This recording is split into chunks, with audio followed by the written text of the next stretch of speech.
got the whole world in his hands.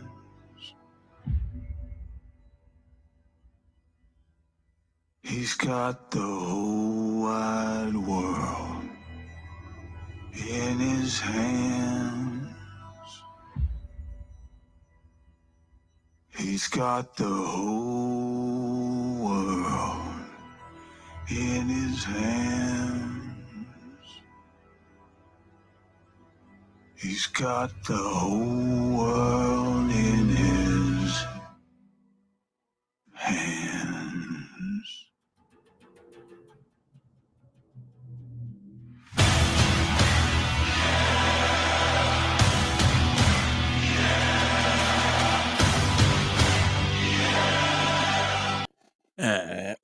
Sorry. Welcome back to another episode of the Ministry of Truth. I am the one host on this show. How's everybody doing this fine Sunday afternoon? Unless you're on the West Coast and it's still morning. Looks like everybody's at church. Perfect. So what I got for you today, I was looking up some more stuff on social media preds, considering this is how a lot of the online predators are caught with the the catchers in this community. But what happens if it's not the catcher communities that catches these guys? What happens if they go unchecked and they're found out by accident? What if the perpetrators are well-known members of the First Amendment auditor community? Which is another reason I'm glad I found this one, because a lot of these frauditors, people don't know, are registered felons, are felons that were there for like robberies. And even some have been getting arrested for child abuse and child sexual assault, which they tried to hide. But in the First Amendment community and the anti-frauditor community, they will find out. All you got to do is be a shitty frauditor, and it's out there. So, before we get anything to do, I got 2 updates, kinda-ish, on some of the stories I ran. One of those stories I ran the other day, plus a new one, and they both involve, go figure, illegal immigrants sexually assaulting underage children. The one in New York, there's another part of that story that I did not know until it came out in the trial, or as pre-trial. And then the next one, 2 illegal immigrants, and unfortunately for the young lady, it doesn't end up well for her. But so let's get in the music, and pretty sure this is about illegal immigrants. I'm just kidding. It's only a couple minutes long, so it won't be long. I'll see you in a minute.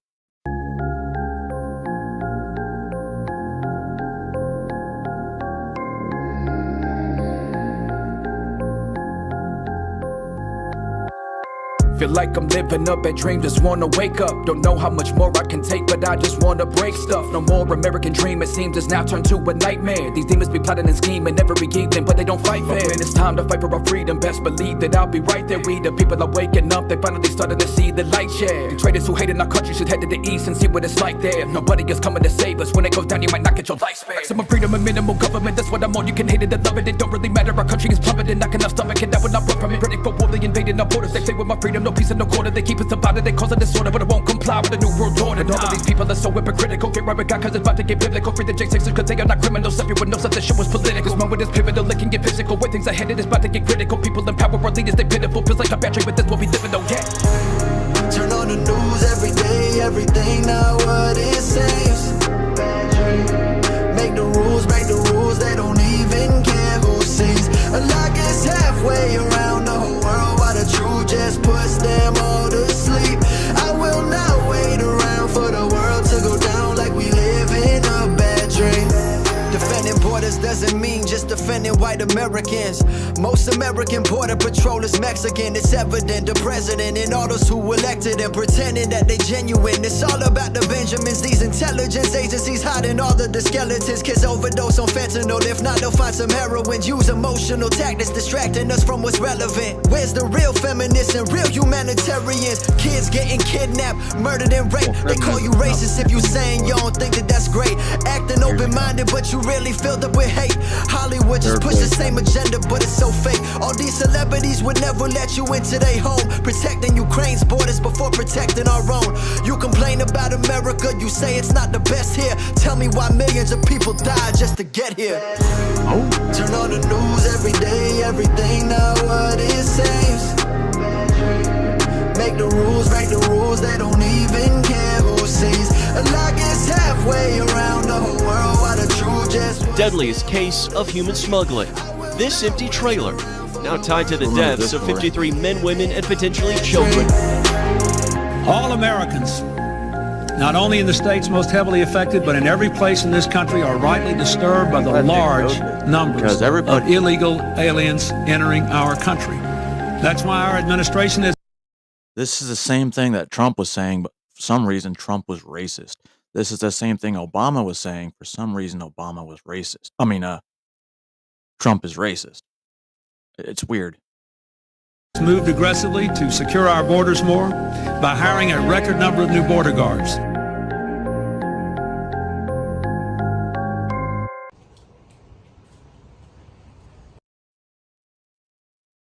A live look right now out in New York City. We're heading All right, so this is a story from New York City. I brought it up a couple days ago. This is the guy that from Ecuador that kidnapped the two 13-year-olds and raped one of them. And then, well, there's more to the story that eventually comes out, just like with any other story. And this guy fucking has proof of what he did, aside from the victims' statements. Let's see what new heading stuff to came Queens out. for this next story. The Ecuadorian migrant accused of sexually assaulting a 13-year-old girl at Caseta Park last week made his first appearance in court today. For more on the charges What's up, and what we heard today in court, we're joined by Fox 5 reporter Richard Giacobas live outside the courthouse. Richard, what can you tell us? Such a disturbing story, Corral. We could tell you that 25-year-old Ecuadorian migrant Christian Inga walked into court handcuffed today with his head down. He did not look up even after being charged with raping that 13-year-old girl in Caseta Park here in Queens, in the Fresh Meadows section of Queens last week. And here's what's even more disturbing about this, that this alleged rapist told investigators he filmed all of this with his phone. Alleged rapist told investigators he filmed all of this with his phone. This alleged rapist told investigators he filmed all of this with his phone.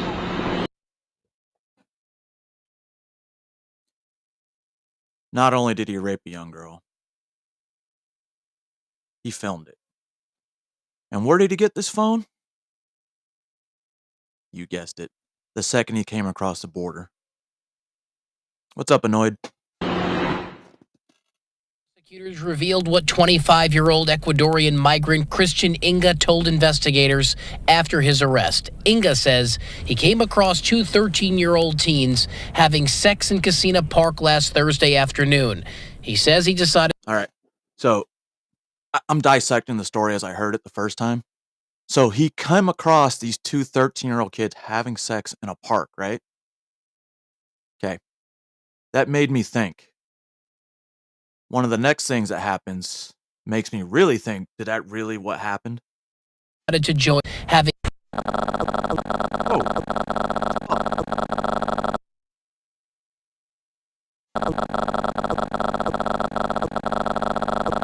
A live look. A live. Yo, what the fuck is going on?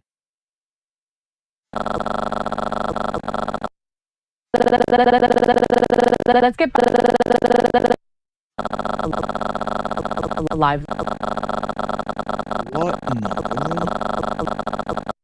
A live look right. A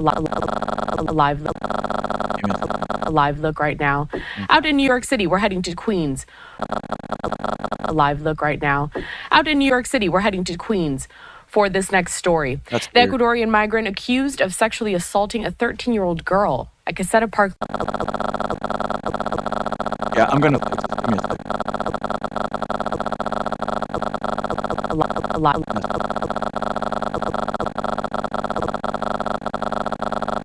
A live look right now. Out in New York City, we're heading to Queens. A live look right now. Out in New York City, we're heading to Queens for this next story. The Ecuadorian migrant accused of sexually assaulting a 13-year-old girl at Caseta Park last week made his first appearance in court today. For more on the charges and what we heard today in court, we're joined by Fox 5 reporter Richard Giacobbe live outside the courthouse. Richard, what can you tell us? Such a disturbing story, Corral. We could tell you that 25-year-old that wasn't my Ecuadorian fault, dude. Blame that shit on YouTube. migrant Christian Inga walked into court handcuffed today with his head down. He did not look up even after being charged with raping that 13-year-old girl in Caseta Park here in Queens, in the Fresh Meadows section of Queens last week. And here's what's even more disturbing about this, that this alleged rapist told investigators he filmed all of this with his phone. Prosecutors revealed what 25-year-old Ecuadorian migrant Christian Inga told investigators after his arrest. Inga says he came across two 13-year-old teens having sex in Caseta Park last Thursday afternoon. He says he decided to join in. According to prosecutors, Inga told NYPD investigators that he tied both the boy and girl together with shoelaces, holding them at knife point, put a gag in their mouths, then took the knife and cut the girl's shorts and underwear off to begin raping her. That's where his story doesn't make sense. He said he came up upon them having sex already.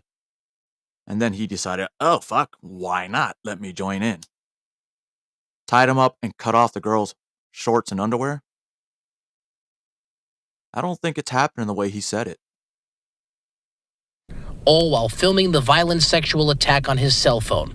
Once he finished his attack, Inga told the two teens to not move for 20 minutes while he ran away to, his words, buy more drugs. Inga was charged with predatory sexual assault, the highest sexual assault count someone can be charged with, along with rape in the first degree, kidnapping in the second degree, and a host of other charges. At the end of the day, he is remanded into custody. The violent sexual attack on a child rocked the Fresh Meadows, Queens community for days. The manhunt to find Inga, who police identified through sketches and surveillance. This actually lives near there. Or she knows exactly where that surveillance photos finally came to an end early Tuesday morning thanks to a group of civilians who spotted Inga outside a deli in Corona. They punched and beat him and held him until cops arrived. Queens District Attorney Melinda Katz praising those good Samaritans and the two brave 13-year-olds who were able to provide an accurate description of the suspect. It is amazing then from what they went through, their identification, their memory of the tattoo, the braces, all which was right on point, which is a remarkable thing for two 13-year-olds to remember. Inga has continued to say he has a drug problem, that he's never done anything like this. it was his first time. It was his first time. Bullshit. You came here illegally. And when you came across the border, you had a 3-year-old kid with you. What happened to the kid? Prior arrests here in New York City, one out-of-state arrest in the United States for entering illegally back in 2021 down in Texas. He's due back in court here in Queens at the Queens County Criminal Courthouse on July 1st. That's where we are live this evening. Correll will send it back to you. Richard, thank you so much. A truly disturbing story. We'll talk again soon. I want to keep... Let's get back next out. Story. This one's in Texas. It was two men, a 12-year-old girl, and these guys, they deserve a special kind of justice that only the people can give out.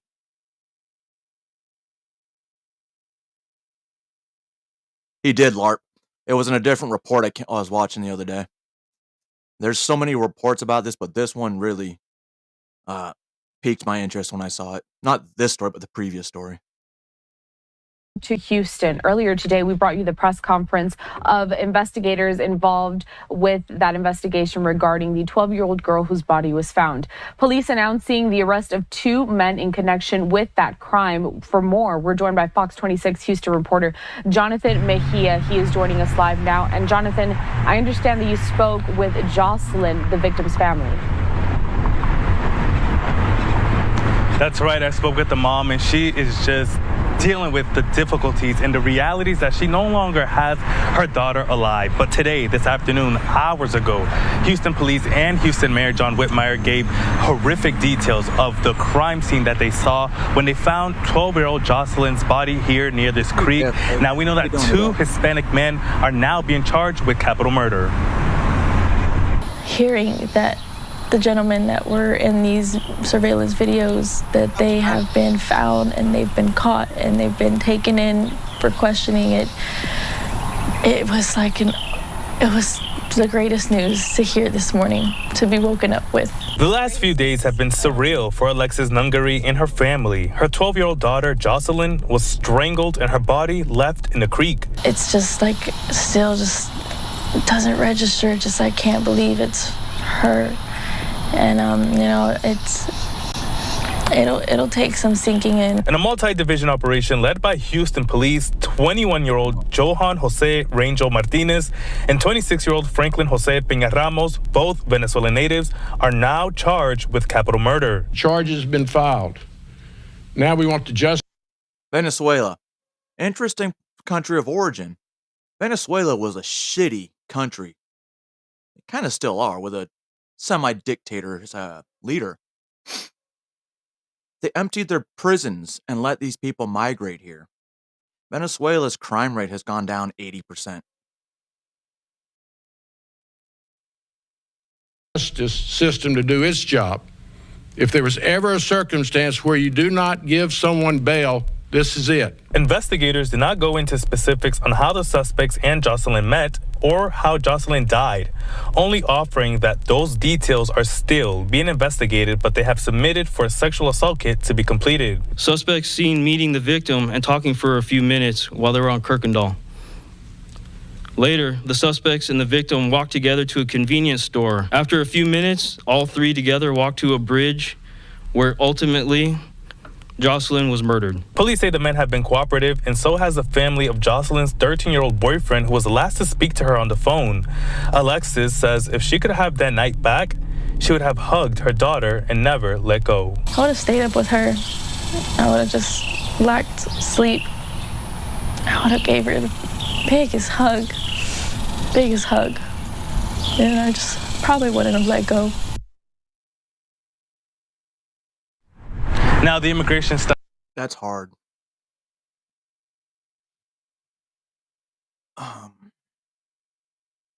Hopefully I never have to figure that situation out, like something like that happened to me. Even if my kids are adults now, if they were murdered, I'm going to jail. I'm either going to jail or they're going to have to find me. Because whoever murdered my kid, I'm erasing you and your bloodline. I have no cares after that. Fuck with my family. It's like fucking with my country. I will die protecting them. Status of the two suspects are unknown at this time, but we're reaching out to federal authorities to get confirmation if they are here legally or illegally. Once we have that information, we'll be updating it both on air and online. Well, a lot of these stories, this one's over. If you'll notice, a lot of them won't say they're illegal here illegally. Occasionally they will. The only reason they're saying it on these two networks is because it's Fox. Y'all saw the story the other day with I think it was yesterday, with Representative Jay Powell, when there was 3 stories. 2 of them were pro-immigrant, didn't mention a rape. Third one mentioned the rape and that it was an illegal immigrant, and that senator laughed. You think they're really here for kids? Our government doesn't care about our kids. Stories like this are quite obvious. Right, JFK. My kids are still going to be my kids, no matter how old they get. These are the stories that only make local news. Unless it's to the point like the one in New York. They couldn't stop that because it's New York City. How many of these things are happening in smaller towns? These migrants are just allowed to roam the country once they come across the border and get their court date. But as you see, like that dude from Colombia, I think it was Venezuela, that said he was going to infiltrate our houses, take our houses. Well, he found out, don't fuck around and find out, and he's well on his way back to where he's from. You and me, LARP, 100%. If they really wanted to protect kids, it would have been done. It would be even harder for these motherfucking pedophiles to actually do what they do. Corporal punishment, public executions. What happened with those? You really want to end an epidemic like this? Public executions. Hell, you could even make money off of it, right? I'm pretty sure Amazon or Hulu would pay for the rights. Good idea. But unfortunately, we have too many bleeding heart liberals in this country, and that's not allowed. You can rape a kid, ruin their entire life, and get to sit in jail with a possibility of parole. Kid's life, as you saw some of the Boy Scout videos, 21 years old. It was happening when he was like 6.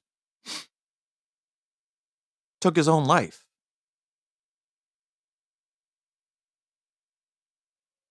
But the government, the media, it's all a cover-up.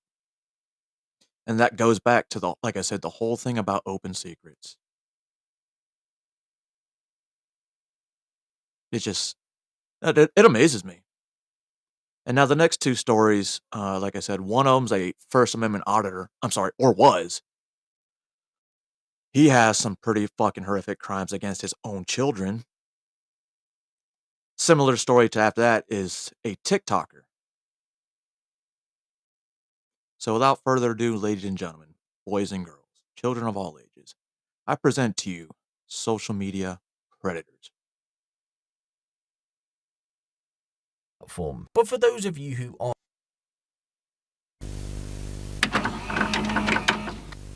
alert. And that breaking news involves the arrest of a Houston area man known for making YouTube videos criticizing police. Late this afternoon, Earl Worden was taken into custody by McAllen police after being charged with sexual assault of a child. These allegations date back to 2002. New evidence was obtained by Deer Park police that led to the new charge.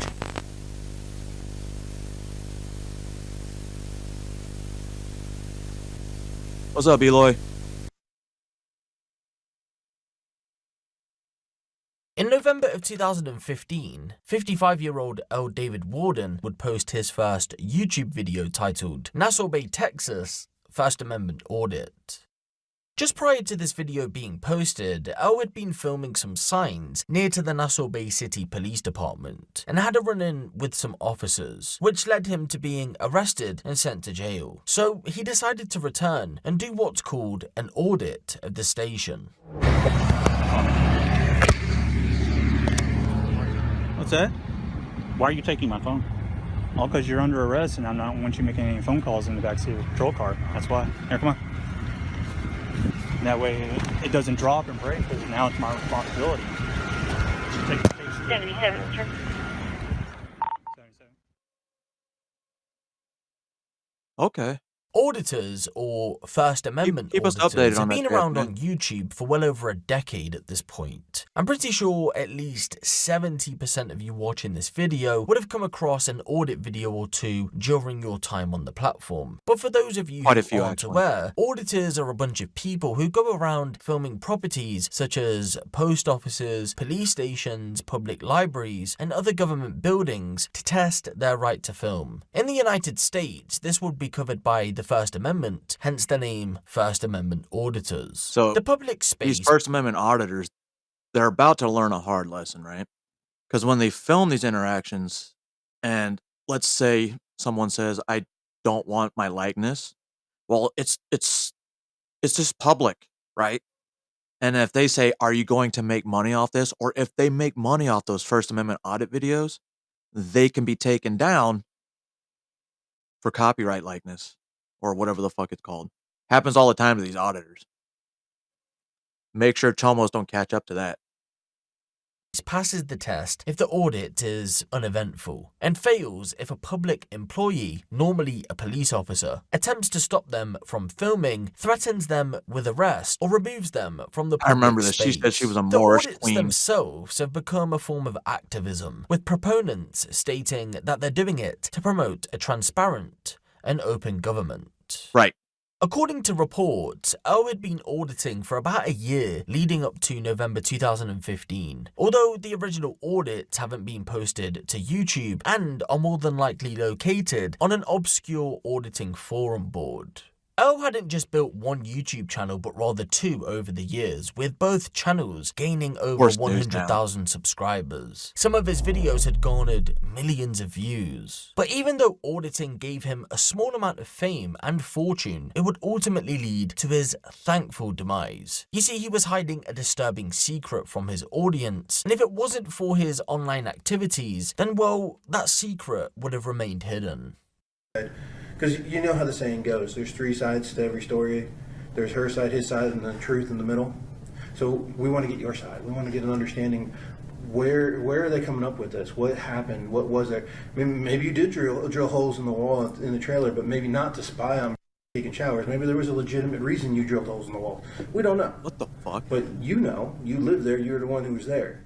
So you could explain it.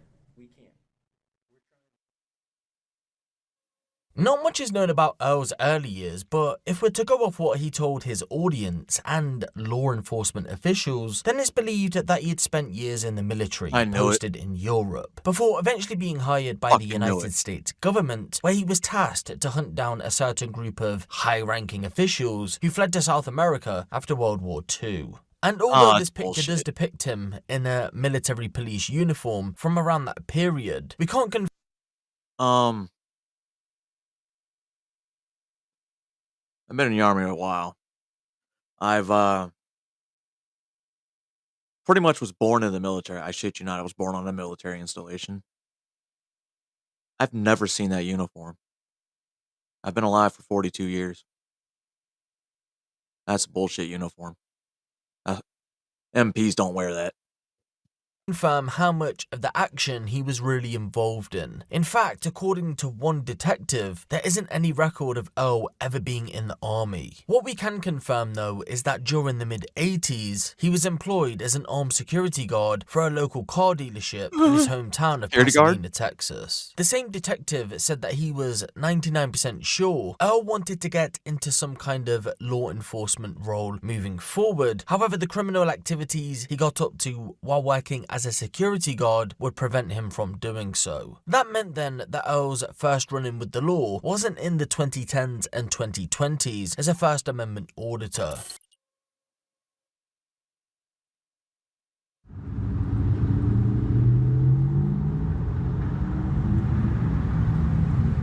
It's around 1:15 AM on July 4th, 1985, and a woman is making her way home after spending the evening at a friend's house in Pasadena, Texas. But first, she stops off for a lighter at a local convenience Actually, now that I store. think about it, After leaving, this guy's younger than my parents. And my parents were in the military in the 70s. I know for a fact those uniforms didn't exist. the woman gets back in her vehicle and continues with her journey. As she pulls into the parking lot of her apartment complex, a white car pulls up behind her and blocks her in. This car in particular has been following her for a while, but it's nothing to fear. It's just the police. A man exits the vehicle and states he's an officer from the Deer Park Police Department and asks to see the woman's driving license. She hands it over and asks why. He says he's investigating a robbery at one of the local 7-Eleven stores. After looking at her license, he tells the woman she'll have to go to the 7-Eleven store in his vehicle so she can be identified by shop employees. The woman thinks nothing of it and follows the order. After all, she spent the night at her friend's home. She She knows she isn't a suspect. The pair head towards the 7-Eleven, but out of nowhere the car comes to a halt. The man turns to the woman and tells her she needs to place 2 plastic flex cuffs on. She asks why. He states it's for his safety. She agrees and the journey continues. However, it isn't to the 7-Eleven in question, it's actually to a Circle K store which is close by. When they arrive at the parking lot, the man would sadly go on to rape the woman. Now before you go thinking that this was a disgraced law enforcement official, I've talked to my girls about situations like this. If you're driving and it's dark and it's on a unlit road, you see those cop car lights flash, you hit your 4 ways, you drive slowly to the closest gas station while dialing the police just to make sure it's legit. And they will tell you. it wasn't. It was none other than L. David Warden. He had stolen a vehicle that resembled a police car from the dealership he was working at as an armed security guard, and pretended to be an officer to essentially abduct the woman and rape her.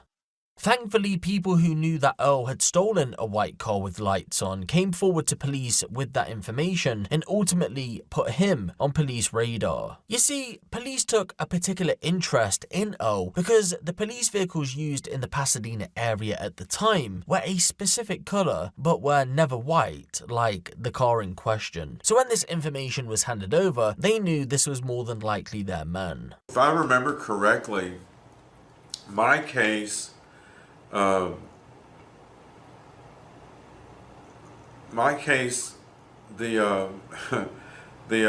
victims, one of the victims that I showed my photo lineup to, we actually did a actual physical lineup that you would do like on television. Mm-hmm. Anyway, my victims were all sent to that lineup. And then Houston had a victim, there. This lady here, probably. Probably. I think she's the one who identified. There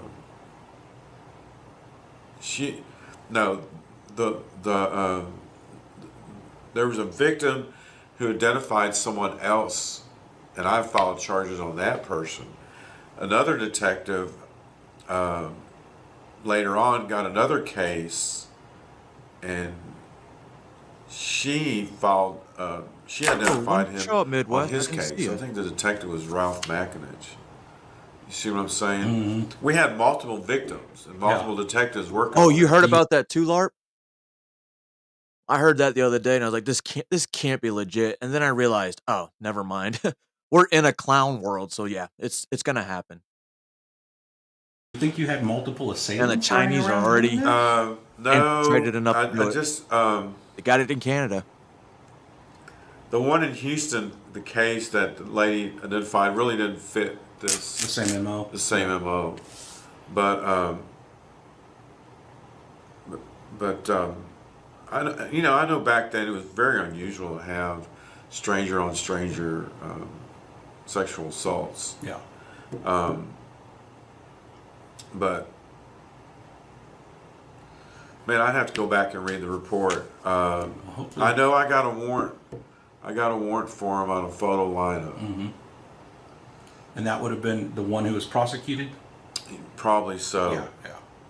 Just wondering how we get to David. You know what I mean? How did we get to David besides just the photo lineup? How did we make David a suspect to start with? If you can recall. Yeah, I know. I'm trying to remember.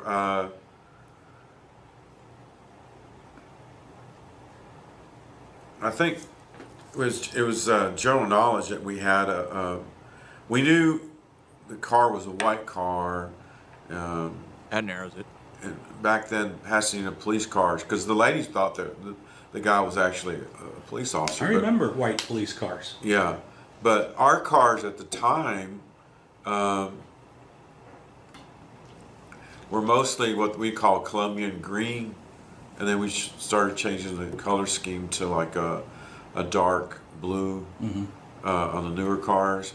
We never really, here in Pasadena, we never really had a white car. Yeah. and we knew it was someone who, so, yeah, I'm going just by memory, but I think we knew that there was a guy out there at 225 and Richie who worked as a security guard, driving a white car with overhead lights and stuff on. Oh, yeah. And so I went out there, and got his name and stuff like that, got his DL photo, and all of a sudden he started acting guilty. He called my lawyer,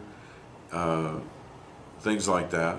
That's first moment. So just based on his reaction, I knew I was going down the right path. Yeah. But yeah, I mean, for right now, I mean, there may have been something else I can't remember.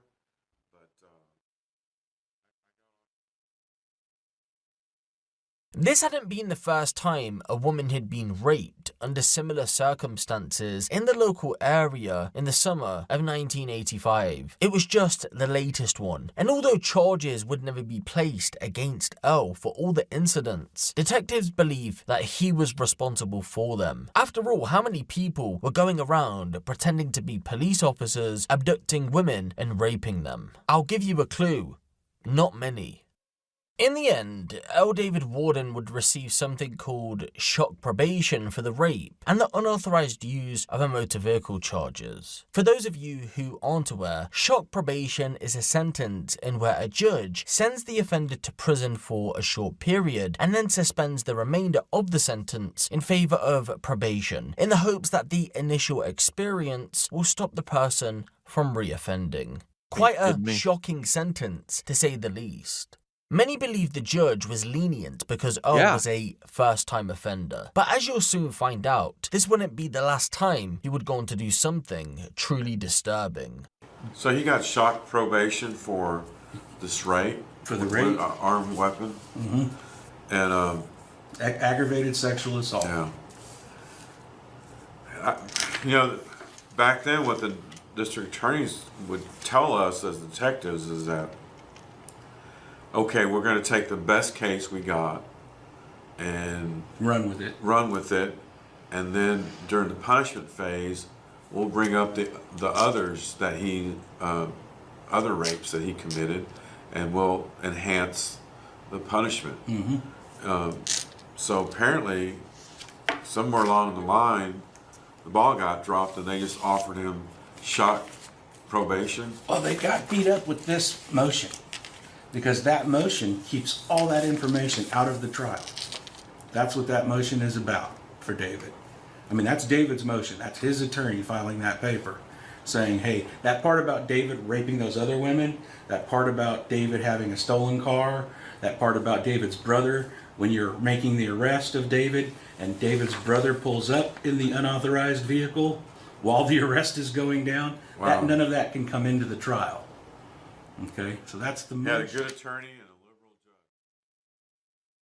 I knew what that meant, Laura. It's kind of It isn't entirely clear what Earl got up to following this whole ordeal, but we do know that he had several run-ins with the law during the 90s. A lot of the charges would go on to be dismissed though. However, in 1998, he got sentenced to 5 years in prison for carrying a gun while being a felon. Again, we don't exactly know what he got up to following his release from prison, but the next time he made an appearance on a public platform would be during the 2010s when he decided to pick up a camera and go auditing. Earl would go on to build two very successful YouTube channels, News Now Houston and News Now Community. Both gained hundreds of thousands of subscribers and millions of views. Of course, his audience weren't aware of his criminal past, but it didn't take long for his detractors to pop out of the woodwork and expose his past. The more famous he became, the more they wanted to expose him. After all, who really wants to follow a convicted rapist? Well, actually, some people did, because even though his past was out in the open, some continued to follow him on his journey for whatever reason they did. In December of 2015, just a month after creating his first YouTube channel, El decided he wanted to take some B-roll footage of the Shell refinery in Deer Park, Texas, to use as part of a story he was going to cover. However, in his own words, it would end up developing into an audit after the security guard came out to tell him to delete the footage. All these plants that are around here, so they're not trying to harass you or anything like that. They just want to make sure that what you're doing is legit. Okay, so that's the reason why you're being contacted, is because they have extra security out here because of what's up, Junie? This would be a target area for terrorists. Okay, so this is an extra job for you that you're off duty and working for them? Yes, sir. It's approved with the police department, though. Yes, sir. Okay, so am I you detaining me, or no? I'm free to go? I'm asking you to ask you what it is, why you're videotaping, what's the reason for it, and so on and so forth. How you doing, sir? Hi. What's your name? Tryon? Yes, sir. I like that name. That's different. You mind doing me a favor? Just for sake of your take your hand out your pocket. I don't have anything in my pocket. Okay, we don't know that, sir. We don't know that. Look. There's nothing in the pocket. Okay. There's nothing in the pocket. I don't want to get shot. I have no weapons on me. Well, we don't. I don't even have a pocket knife. Nothing. All right, just keep your hands out of your pocket, just like ours are out of our pockets. All right. Okay. Hey, I'm sorry to try. You doing all right today? Yeah, I'm doing all right. I mean, I was doing better a minute ago before you guys showed up. Well, this is what's going on. Okay. He already explained you guys are out here because I took some pictures. No, that's not why we're out here. That's not against the law. We're out here because it's not normal for somebody to take pictures of the chemical plant, and we're working an extra. I think I saw this. And I got that. You have every right to be here. Right. But for your safety and mine, it's just a few things we're gonna ask of you, just so we'll all be safe. Earl would return to the Shell refinery the following day, but this time around he was arrested by police after becoming confrontational. While at the refinery, he'd been asked to leave by an on-site police deputy due to safety reasons, but Earl being Earl, he declined to do so. When said deputy asked him for his ID, he refused to give it to him, so Earl was physically restrained so the deputy could complete his investigation. Following this, he would be charged with interfering with duties of a public servant, but the charges would be dropped some months later. So you'd think that he'd just move on from this whole situation. He's had his issues with them, he's captured some content, never do. And in the end, the charges were dropped. But no, Earl took it upon himself to continue to go back there and antagonize some of the higher-ups. But what he didn't realize was that it would be this issue with Shell that would ultimately expose something dark about his past. A video that has since been removed from YouTube depicted Earl speaking about a higher-up at the Shell refinery. He had spoken about this individual in the past. There's no way he wore that uniform. I wore that uniform, and I joined in '99. I didn't get that uniform until 2005. But this time around, he got a bit more personal than usual. He went on to say that he knew where his daughters I think they only talk about this guy for news now. What church he went to, where his daughters went to school, amongst other personal information. In response to the video, the higher-up contacted the local police and told them he felt a genuine threat from Earl, so they went to investigate. Detectives assigned to the case wanted to figure out who this Earl person was to see if there was a genuine threat. Once they had done a background check, red flags emerged. Earl was a felon who had been convicted, as you know, of some serious crimes, and so detectives needed to conduct interviews with Earl's relatives, including his children and the mother of his children, to see what he was like nowadays. What they found out during those interviews, ladies and gentlemen, was horrifying, to say the least. I video record all my interactions with law enforcement. I'm not saying you guys are bad guys. I don't know you guys, but I will tell you that in light of the fact that there are some bad cops out there. So, funny story. There's a lot of what word am I looking for? Whatever. Just like the frauditors have a handbook, Chomos have a handbook. Almost word for word. I understand that. Well, in light of the fact that we just filed a lawsuit against Shell, it's awful funny this comes about. Yeah. So, what can I do for you? I guess, what is the deal with you and Shell? Because I noticed, like, you have been, where you posted some videos about Shell. Oh, so you do watch my stuff? Huh? Yeah, I've seen it a couple times. Okay. It's pretty sharp, you know? It's like, okay, so I don't want to really tell you the truth, actually, like, fill me in, actually, Because I do not know the rules, surprisingly, because I have not been. This is one of the things they taught me when trying to interview people. First thing you do is you got to build that rapport, and that typically it takes 3 to 5 minutes. And luckily, they have him being an auditor. When I did something, I have to not verbally, I'd have to observe something, and then that would be able to tip off point. On patrol in a very long time. What are the laws like with sidewalks and easements and all that other stuff? It's really simple, and you should have. Are you a certified police officer in the state of Texas? If you are, you just had updated training in January of 2016 on public photography and open carry. Okay, I remember the open carry part, but you got to understand legal update. Yeah, I know. Hey, legal update is extremely boring. I understand. Okay. So who does he work for? I can't tell you that. Okay. Because I don't want any. I don't want him to have any hassles or problems because of what I do. No, that's no problem. But what is the law? Can you tell me though? Anything I can see from public sidewalk, I can photograph. So you can stay on the sidewalk? If I'm standing on a public sidewalk, the Supreme Court has ruled that it's all good. Okay. If you stand in your window butt naked, God forbid, and I wanted to take a photograph of you, I can do it from the public sidewalk. Any place public. Okay? It's that simple. That's the short version. Yeah, because we used to have somebody that worked here that always got on to the, I don't want to call them solicitors. I guess they are the car wash people. Yeah, they're kind of solicitors. We used to always tell them to get off the sidewalk. Yeah, that's soliciting something different. We're talking about public photography. Okay. Yeah, soliciting's different. You may have city ordinances that regard to soliciting and stuff like that. Yeah, and it's also public safety because they would be either on the curbside or on the median in the middle of Center Street. How it's got the median. They would stand in the middle of that and hold up the flyers and stuff like that. Yeah. And try to explain to them, if there's an accident and a car jumps the curb, there's nothing to protect you. There's no place for you to back off of without stepping into traffic. So it's just, for us, that was a big safety thing. And I know, like, if you're up there at Shell, there's not a whole lot of public space before you step into the roadway. True. I'm sure that's probably... And I walk very close to the roadway on purpose. Yeah. So what's happened with me and Shell?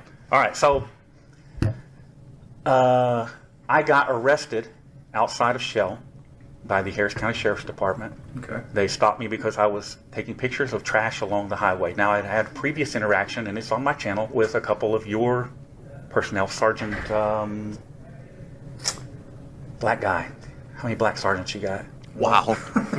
Then you know who I'm talking about. Yeah, What's his name? Tryon. That's him. Okay. And another guy. Wow. I don't know. They did fine. Okay.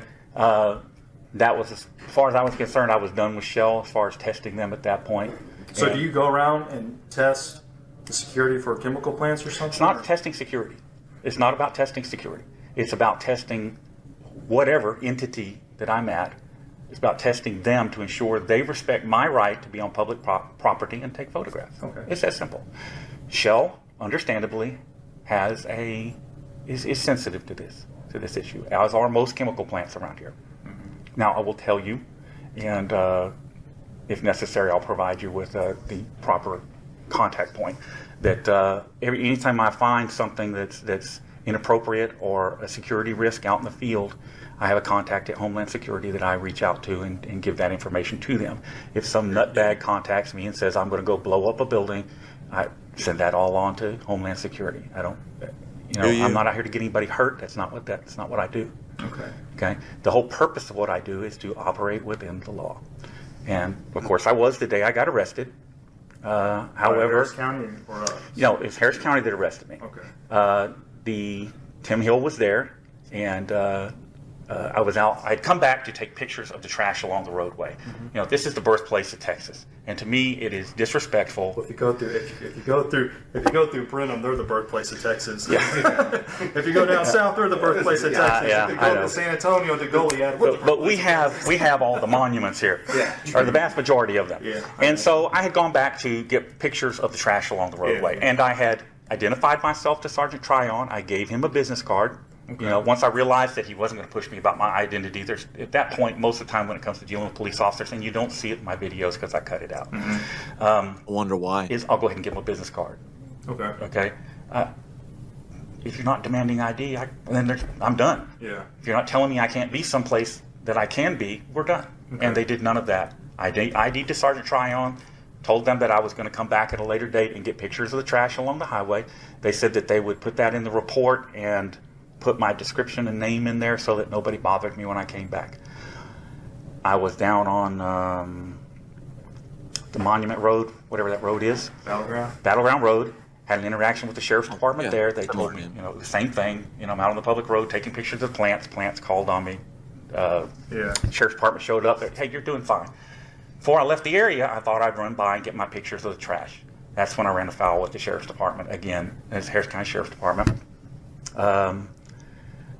They had nothing to arrest me for, so they had to invent a charge. Tim Hill was there, and he told them, and I have the audio on a video, and he knows I have it, of him directing the deputy to create a charge to arrest me for. What exactly did he say? Interfering. That's what they got me for. Interfering in public duties. Oh, okay. Said that I didn't raise my hands fast enough for a pat down. Oh.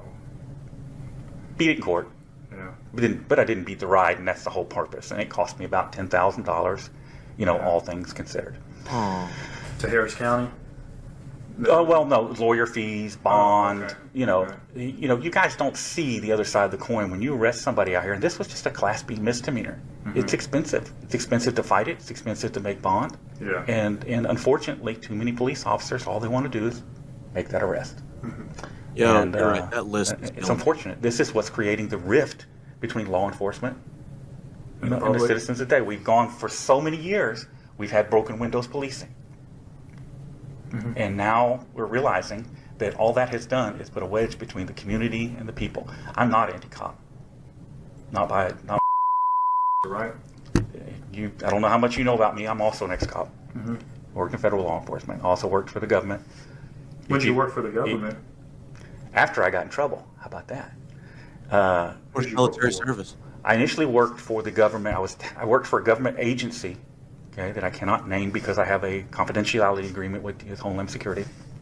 Right. And I was tasked to the U.S. Marshal Service, and I worked in South America. Chasing Oh my God.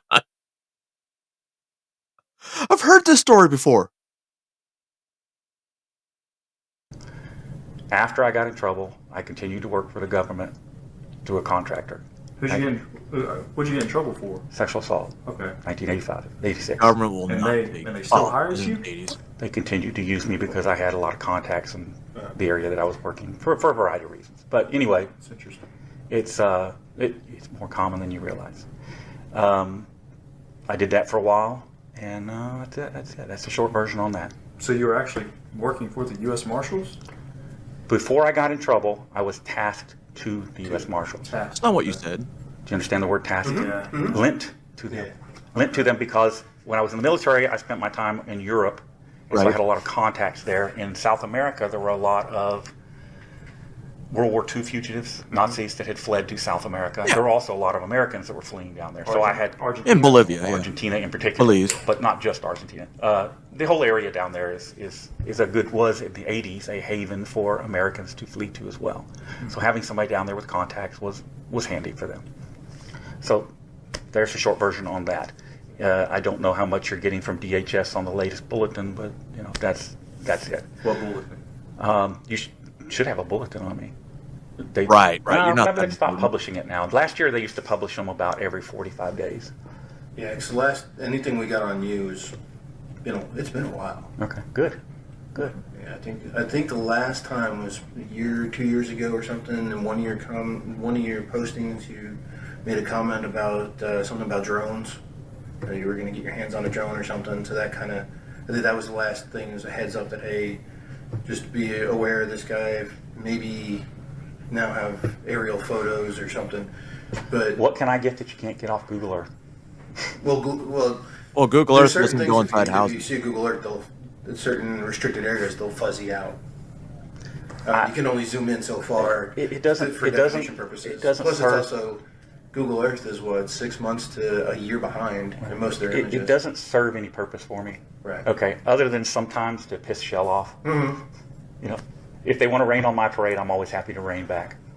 Now, I will tell you that it is my policy to not involve people's families and things. I would be concerned about the fact that he wants to get a drone and film a chemical plant.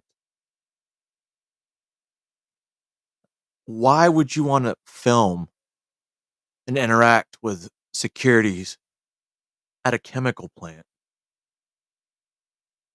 If I did that, I'd be in jail for being a domestic terrorist because I'm already on a watch list. When if you have a problem with me, you want to come after me, that's fine. I'm fair game. I'm public. I got no issue with that. I have had trouble before with people involving my family members, police officers specifically. And my go-to is very simple. If you bring my family into it, your family becomes fair game. I will publish everything about them. I will go to their place of residence and photograph them and publish it. Like which family? Threat and a dog. Police officers' families. No, with like your family members. Who's messing with your family members? Oh, this has been previously. Precinct 8, I had a constable over there that wanted to publish one of my daughter's home addresses and some information about her. Usually when I let them know that I'm going to return the favor. Unfortunately, Smash Lead, it came from a DHS memo in 2009. And I'm really high on that list because I make a lot of the criteria. He stops it. We'll bring it to a halt. But I can tell you that I am extremely upset with this stuff with Mr. Hill. Why? I have no idea why he's making an allegation against me with his daughters. So let's get to it. Okay, well, Mr. Hill, this is the whole reason why you're here, okay? And you know you're here freely and all that jazz, right? You're here and all that good stuff, and you're not under arrest or anything like that? Well, that, and I'm a Jan 6 supporter. You posted a video to YouTube talking about Mr. Hill's daughters, right? Like you said, like there's like a beach in the background. You and you're his daughters? a blue shirt like that, and you say, "I know where I can find Mr. Hill's wife." Ah, okay. Church. I know the video you're talking about. Okay. Is there a reason why you said all that about him? Did he do anything to make you mad? No. It's strictly to make the point. Okay, Shell is so worried about security. Okay, I recently had. It has become a thing. You know, I'm not just the only person that does this. There are people throughout the United States, and so when they travel through here now, because of the trouble I had with Shell, it is like a rite of passage. They go by Shell and take. So, and usually when they do that, I try to be around to make sure they don't get in trouble. And so the last time there was a guy out there, the Shell security guard tried to ram me. Huh? Okay. I never left my vehicle, never got out of my vehicle. He tried to ram me. Okay, so they are escalating out there, which is why I have not been back out there. I'm not out here to get anybody hurt, and I'm certainly not out here to get myself hurt. Okay? So the video you're talking about was not directed specifically at Tim Hill. The idea was to point out the fact that, you know, they're so worried about security, yet they're giving me all the information. I can tell you how many deputies are on duty up there at any given time. I can tell you police officers. What agency, you know. I can tell you how many security guards they have on staff, because sometimes when I've been out there to film, they come flooding out. I can tell you the names of the 2 assistant directors. I can tell you the name, Tim Hill's name. I can give you all kinds of information about him, because when I had trouble with him, you know, I have people that do research. I don't ask them to do it; they just do it, and they send me all this information. Okay. This is how I know about. I didn't realize Tim Hill. I don't retain this information because I don't need it. Okay. Right. I'm not going after anybody. If I want to go after somebody, I'm going after them in court. Okay. Not on the street. As long as they're not out there shooting at me, there's nothing to gain by going after somebody except getting my dumb ass thrown in jail. Yeah. I'm all about not getting thrown in jail for something I actually do wrong.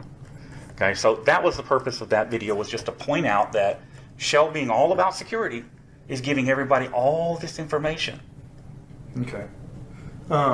So yeah, you post that about his daughter. You say, "Here we go. I know who his daughter is," and then you say, "I know how to find his daughter." All right. That kind of. It was all over her Facebook, which I think she may have cleaned up now. I hope so. Well, yeah. Why were you on her Facebook? I pointed out to him. But then that, you know, to any father, you're a father of daughters, right? Any father of daughters, that would scare somebody, correct? Wouldn't that scare you? Know what I'm saying? Like, hold on, listen. If somebody posts something about a dog. No, I'm agreeing with you. Yeah. I'm agreeing with you. I understand that. If that is all the allegations there is, well, I just explained to you what the purpose was. Yeah. I am not violent, contrary to what you may believe or what you may hear or what you may read. I've never heard of you until a couple of weeks ago. But you've got so what you've got. So what you've got is a criminal history report and all this paperwork and all this documentation and most of which is bullshit. Okay, but you don't know me. So when you look at that, I've been where you're at. Okay, I've been on the paper trail. Mm-hmm. So you're looking at this career criminal, sex offender, blah blah blah. Okay, put the paperwork away and start looking at me. Okay, I'm not, like I said, I'm not anti-police. I'm not about violence. I never encourage people to commit acts of violence. And matter of fact, if you go through all my videos, you'll find videos and commentary frequently where I specifically tell people, that I do not support acts of violence or ask for acts of violence against people that have necessarily harmed me. Okay, so that brings alert to Hill, and that brings alert to our police department, right? So we start doing homework on you, and we find out that you're a sex offender. Yeah. Okay. So then we start doing a little bit more digging on you because they start to build like a file on you because they want to get to know you, right? Like you said. Your intel division is building a file on me for the Fusion Center. I know how it works. Go ahead. Yeah, well, not at the Fusion Center. I've heard of the Fusion Center. You know what I'm saying? So, and then they find a report made by Pasadena Police Department regarding in 1996. It's in regards to indecency with a child. Back when you were living on. Were you familiar with that? I am familiar with that. It was cleared by Pasadena PD after I took a polygraph. You took a polygraph for him? Oh, yeah. I sure did. Polygraphs are easy to beat, guys. Someplace out on Spencer if you're they were using at the time. I don't see anything in the report about a polygraph. Yeah, it happened. But go ahead. Okay, well, so I'm assigned this case. I have no idea who you are, so I start reaching out. And what they tell me is they made the report to Pasadena, to a Detective Kelly Reed. Okay, he does a forensic interview with. She discloses in the forensic interview that you pull her pants down and touch her. Okay. In this forensic interview. All right. Well, it happens when y'all are living on. Back in '96, it's referred to HPD for follow-up. There's nothing about an interview or a polygraph or anything in here. Okay. And I've reached out to Detective Kelly '90s, Reed, who has since retired. He says he doesn't remember anything about the case because it was just referred. Now, is there a different case out there at Pasadena? No, that's it. This is it? Yeah, I know exactly what it is. Okay. So we reach out to HPD, and they don't have any. It's like the case fell off the face of the earth. It was made through CPS, so CPS may have the file. Says CPS was not involved, and it'd be easy to corroborate that information. But I'm tasked with reaching out to. I'll refer to because that's the initial case. She's all that good stuff, right? So she reaches out. I talk to her, and she vividly remembers it. She remembers you doing it. She remembers you pulling her pants down. She remembers. She tells me that in a statement. Okay. So. He knows he's fucked. Did you touch her down there? No. Did you do anything? Did you? You want to schedule another polygraph? I'll take it. Okay. Yeah, we can do. I don't have a polygrapher here, but we can take it. Yeah. I'll do it. We can get that set up. Yeah. So here's what happened. All right. And split up. I had gone back to my ex-wife. Who's your ex-wife? Okay. I'd gone back to my ex-wife. All my kids are living at home. Okay, we bought that place out in town. Kids all were living there with me. Came one night and spent the night. All right. She slept between her two older sisters in a bedroom with the locked door because their brother kept going in there. So they had locked the door. Next morning, I took her home, dropped her off, and then this is what I got. What?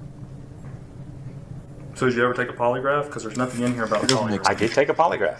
Who made you? Who? They had didn't you- make me do anything. Who- I volunteered for it. Just like I'm volunteering for it now. Who had you take the polygraph though? Which Pasadena PD. Pasadena PD. It was Pasadena. Yeah, Do you remember Houston. who- Nobody else was ever involved. It was all Pasadena PD because it had occurred. They thought it occurred in Pasadena. Okay. Okay, but it was Did, actually City of Houston. Do you remember who did the polygraph? I know it's a while ago, but it's not something you do on a regular basis, so it may have stuck in your You're head. talking 30 years. I don't remember. Goad? Only 96, that was 20 years. Yeah. Was it 96 or? You just fucked Okay. up. Goat and Associates? Goat and Associates? I don't remember. Okay. Honestly, it's I've slept since then. And Pasadena PD had you do it, or did I volunteered. Pasadena PD scheduled it, and I went and took it. I didn't pay for anything. They paid for everything. I didn't pay for anything. So to answer your question, that's what occurred. I'd be curious of the age. And after kid when that, they were in, because of in that the 80s. allegation, I made sure that I was never around without supervision. Do you know why she would say that? You know, I can give you conjecture all day long. Okay, she had a relative that lived with the mom that just vehemently hated me, and the original detective. Who was the relative? I don't remember her name.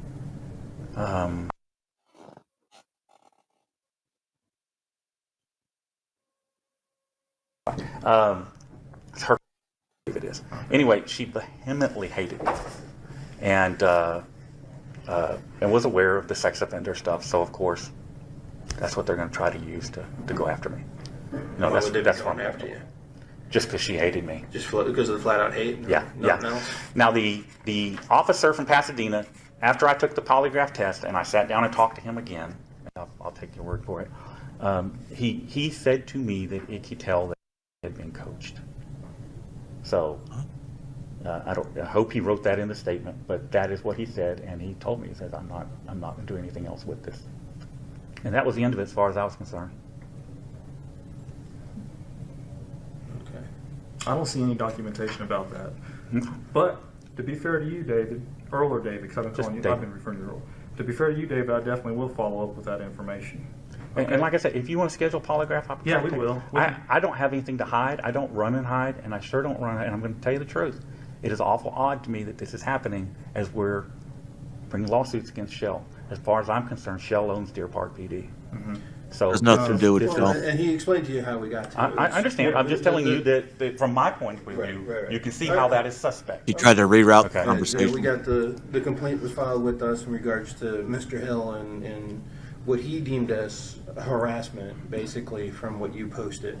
So, of course, we look into it, and like you said, we found out, you are a registered offender, so that does throw up a little flag, and due to the statements that were made. And after speaking to you, we understand what your mindset was, but you could see how it could be perceived. I can see that if you're wanting to mess with me, how you could twist it and use it against me, and that's fine if that's his intent. So, But I will doing I will state categorically, okay, have no desire to harm anybody, have no desire to do anything that is outside the law.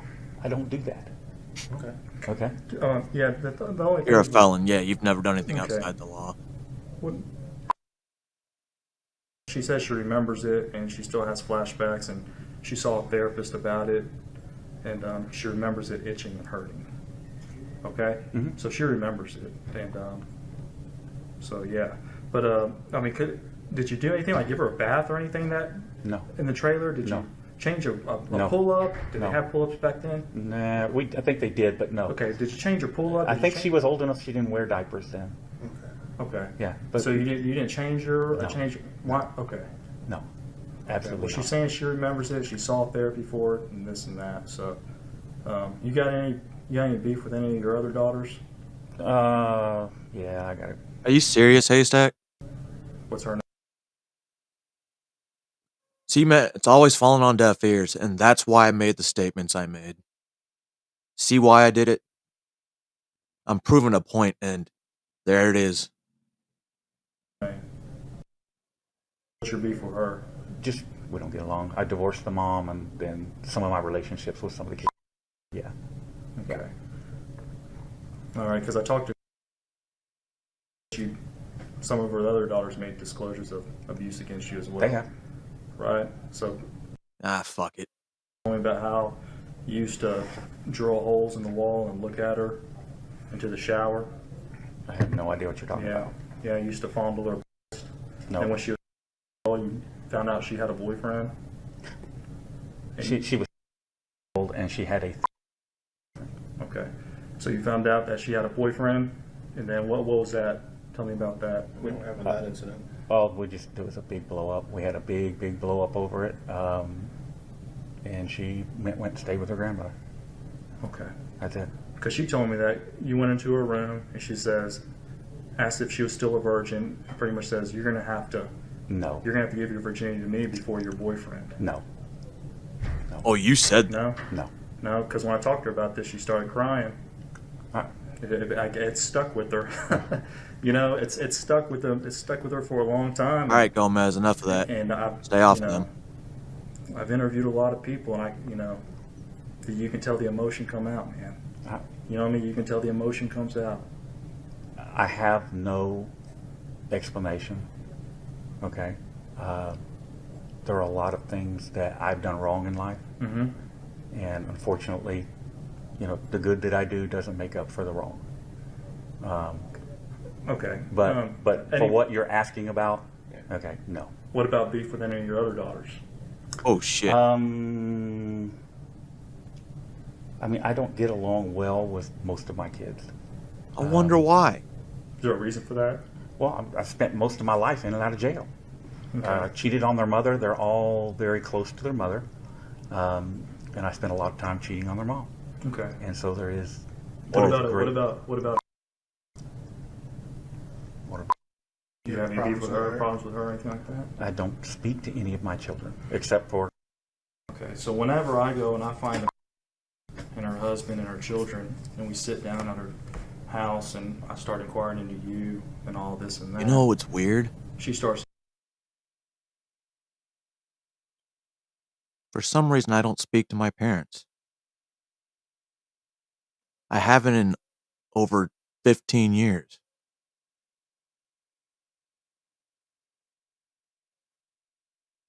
It's fucking crazy. It just clicked. When his kids don't have contact, want to call him, I don't want to call my parents. She get pretty emotional, can't really make eye contact with me or anything like that. She tells me, I remember when he used to drill holes in the thin wall at our trailer. Oh, so does I could he? see the shower. It's weird and it's stuck with me. Okay, logic. Let's apply a little logic here. So if you've got you see somebody drilling holes in the wall to peep into a shower, what are you going to do if you're a kid? Are you not going to go tell your mother? Are you not going to go tell? See, there's a reason. Well, they did tell Mine her aren't dead, though. They all disclosed it to her. That's how I found out, because all of the his way it is, kids? I contacted about this. Okay, and I said, okay, well, who was living with David at the trailer at the time over there on The girls. Okay, Yeah, the girls. And like, well, he was living with his ex-wife, or I think they're still currently married, or something like that. So I contacted, and they don't miss a beat. Literally, 30 seconds into the phone call, oh, I won't put anything past him. He's sexually abused all of our daughters. They told me about it.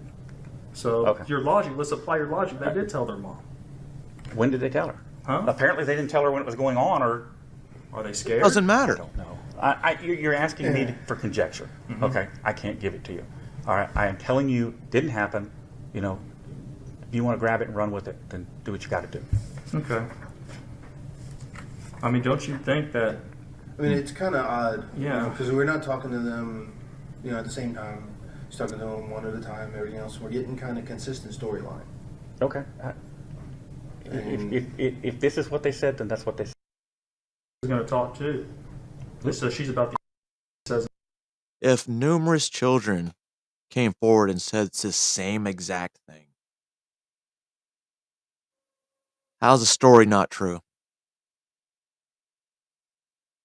Unless they're really good at, rehearsing, knowing that this situation was going to happen, which I doubt. It's too rough on her. She doesn't want to ruin it. Give her the time. Talk to her. I mean, what's she going to tell me? I guess she's going to tell you the same thing everybody else told you. Yeah. They all seem to be telling the same story. Yeah. So what? There you go. What's the truth behind it then? I mean, why? I mean, when you have multiple people telling a storyline that's consistent, usually that means that there's going to be a certain degree of truth in it. So from your, and that's one of the things we're asking you for your side, and we could just go by what they're saying and be done with it. But and then you we want to talk to you because we understand that you're a person who's proud of what he's done and what he's doing. Like you said, you're out there trying to make a difference and make things better with what you're doing. So knowing what we've learned about you, that's the type of person you are. So we're having these allegations that are coming up against you and being brought on by your own children. And they're kind of starting to be consistent. So there's a common thread. So knowing that, we want That's to talk exactly to you why and say, okay, I was thinking, there's some- Gomez, because there's one in California. I think it was NorCal Cop Watch. He got fucking arrested and convicted of child sexual assault. A lot of these frauditors, like I said, there's something that they're hiding. somewhere there's got to be a degree of truth. There's something happened somewhere, and want to give you the opportunity to explain it to us. So that this way we can say, okay, we've talked to David. This is David's side. We talked to the girls. This is the girls' side. Because you know how the saying goes. There's three sides to every story. There's her side, his side, and the truth in the middle. So we want to get your side. We want to get an understanding. Where are they coming up with this? What happened? What was there? Maybe you did drill holes in the wall in the trailer, but maybe not to spy on taking showers. Maybe there was a legitimate reason you drilled holes in the wall. We don't know. But you know, you lived there, you're the one who was there. So you could explain it. We can't. We're trying to figure it out and piece things together from, like you said, almost 20 years ago. It's been my experience that when everybody tells the same story, because witnesses always tell a different version, when everybody's telling the same story, somebody's rehearsed the story. Oh, motherfucker. I don't know. You're asking me about something I cannot answer. Wait. Told Let you. me Go answer. ahead. You're asking me about something I cannot answer for you. Okay. Okay? Now, regardless of that, what are we talking about here? Are we talking about the girls? Are we talking about pick a direction? Aren't they both your children? They are all my Okay, children. there yes. we go. But I'm saying, what do you? We're talking about your daughters. Well, let's go back to you telling me that she was dating a girl, correct? And she was what? Wow, they're blurring out the age. Go back and do the math. Okay. Did you Tomato, Did you right? report that or do That's- anything about that? Concerning.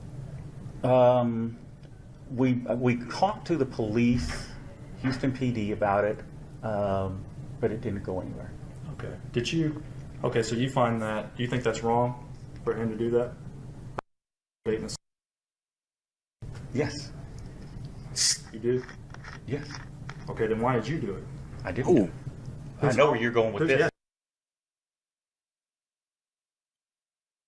So yes, almost. Why did you lie about her age to you? Why did I what? Why did you lie about your age to her? She says that she was listening, working at the.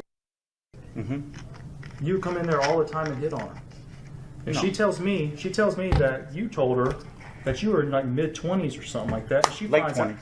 And y'all date, have sex for 3 to 4 months, okay? Right? Go you ahead. you get arrested in LaPorte off Sylvan Beach, and then she finds out you're almost 40 or something like that. No, I was mid-30s. 35. Yeah. You think that on a was wrong, right? Well, yeah, it's illegal. Years old, juvenile, old. But didn't you do the same thing? Technically, age There it is. discrepancy wise, lied about your age. Was he about to say age is just a number? Maybe I just overread it. But that sounds like a common excuse too. I did. And she was almost And I didn't go in there and flirt with her all the time. I met her at, everybody worked there and I used to talk to everybody. And one day I came by, she was outside crying. And that's how I got her number. Why'd you lie about your age? Vulnerability. I don't remember. But you think it's wrong? I believe at the time, and that's my daughter. Okay, so That's the difference. My daughter. You would have been fine with it? I would have been fine with it, but what can you do? You know, that my kids do a lot of things in life that I don't agree with. Okay, but you can't stop them. It's their age. If your minor daughter was sleeping with a 35-year-old man, you'd be okay with that? That's also a red flag.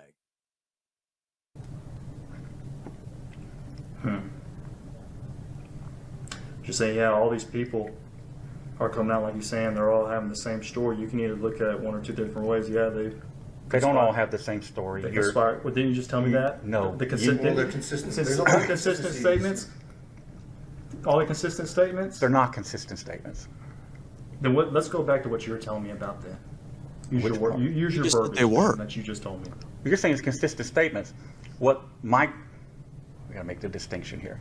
My kids with my ex-wife are saying is not the same as what said, and it has nothing to do or is even similar to my relationship with.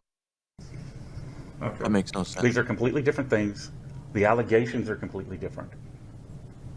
So it says that you go in there and fondle her breast, says you have to give me your virginity, and drills holes in the wall, right?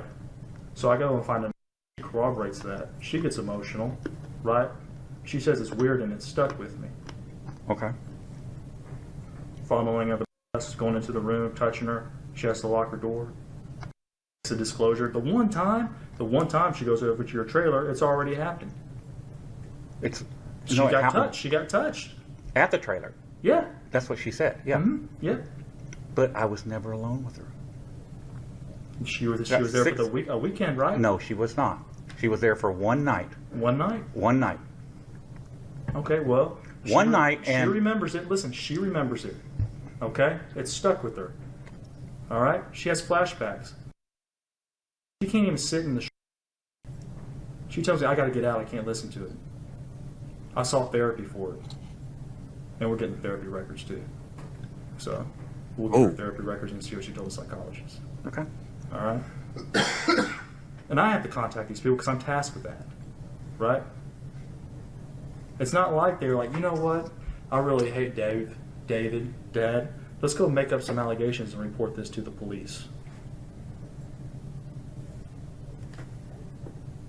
Then turn around and contact this Detective Reed to tell you this is what's happening. Not 30 seconds into the interview. Oh, I wouldn't put anything past him. He did it to my daughters too. I contact tells me you want to fondle her breast. Starts when she's drill holes in the wall. You want to take her virginity at 6 years old, right? Okay, so I'm like, okay, let's, you know what I mean? To be fair, let's talk to the other daughters. So I go find a. Hey, you guys notice Shifty in the background? Now, gets emotional, can barely look. And she's like, yep. I used to watch him drill holes in the wall so he could see. Not really Shifty, but you know what I mean. It's weird and it stuck with me. And then you want to give me some story about how what? Oh, she was dating a. Well, that's messed up. And you do the same thing.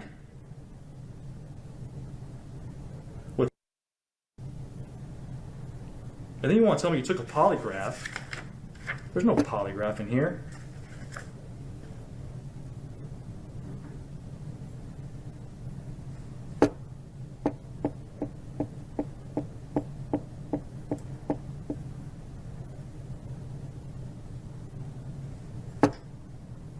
You want to come out and tell us the truth? Huh? So I go back to your daughters that you abused? Let them know, you know what, he's sorry. He apologized.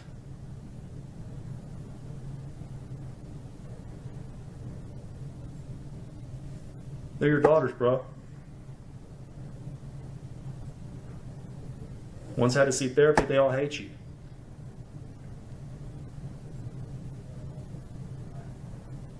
How do you want to work it? You have no idea what I did. Wait. When they found her down here with in a hotel room being molested. Who's? How come you don't know that? Well, who is You know he? all this shit, but you don't know that. No one's told me about it. He's the guy that was convicted for molesting her.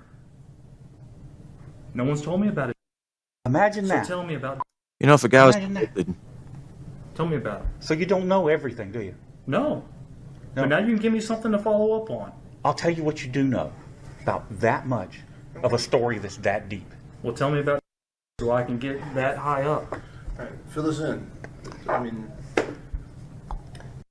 Moved in with after I moved out, ostensibly as a babysitter. He developed a. Now, keep in mind that this occurred after I got out of jail this last time. Okay. So it was 04, somewhere in there. Okay. I forget what happened. He had some other guy living there with her, just there as the babysitter. Do you remember his name or anything like that? No, not the other guy. Married to him, you can ask her. Okay. Okay.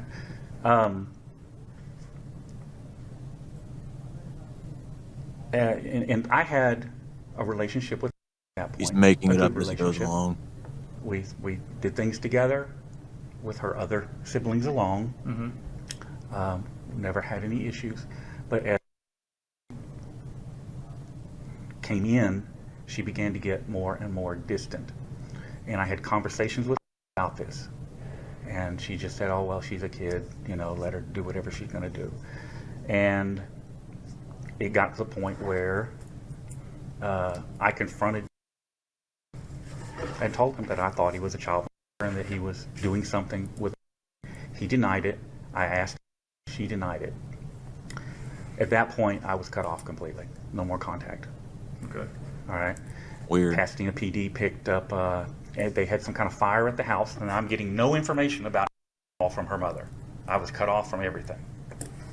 I wonder why. Pasadena PD, they had a fire, and they were all staying at a hotel. Pasadena PD rolled through the hotel, running plate numbers, came up with somebody had a warrant. They went and knocked on the door. They found bed together. How old was Don't you think they would have a police report? how old was when this happened?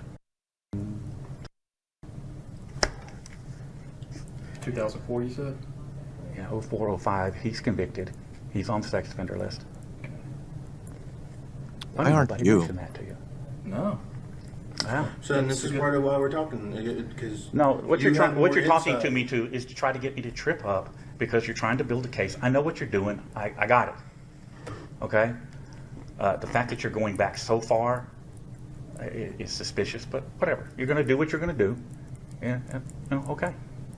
Well, I mean, like, as of what we see now, if no one, nobody ever saw justice or they were abused, no matter how far we go back, don't you think people kind of deserve justice? I mean, with these things, they change the statute of limitations and everything for that reason. I've done nothing wrong. Okay. But it's just... I've offered to take a polygraph. I don't know what else you want from me. Okay, so you'll take a polygraph? I will take a polygraph. Okay. So, 2004, Pasadena Police. He was a babysitter. Yeah, after they dug into it, they found that he'd been a babysitter for some other people as well and had similar problems. So, Okay. that's really I funny. think they would know about mentioned that. that to you. Mm-mm. No. It is funny. It is funny.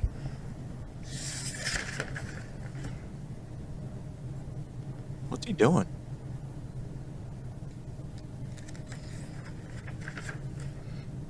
Any other information that you want to give us?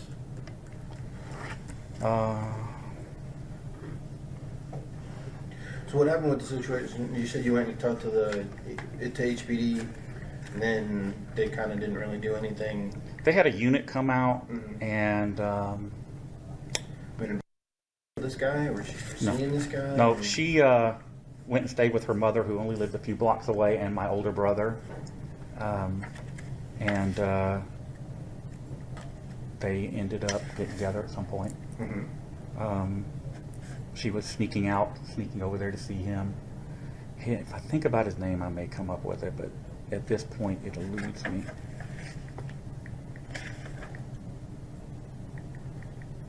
What's your relationship with your brother? He's dead. He passed away? He passed away. I'm trying to think of someone we could talk to who was around you and the girls during that time period that could kind of contradict what we're getting, if anything. Oh, he's shaking.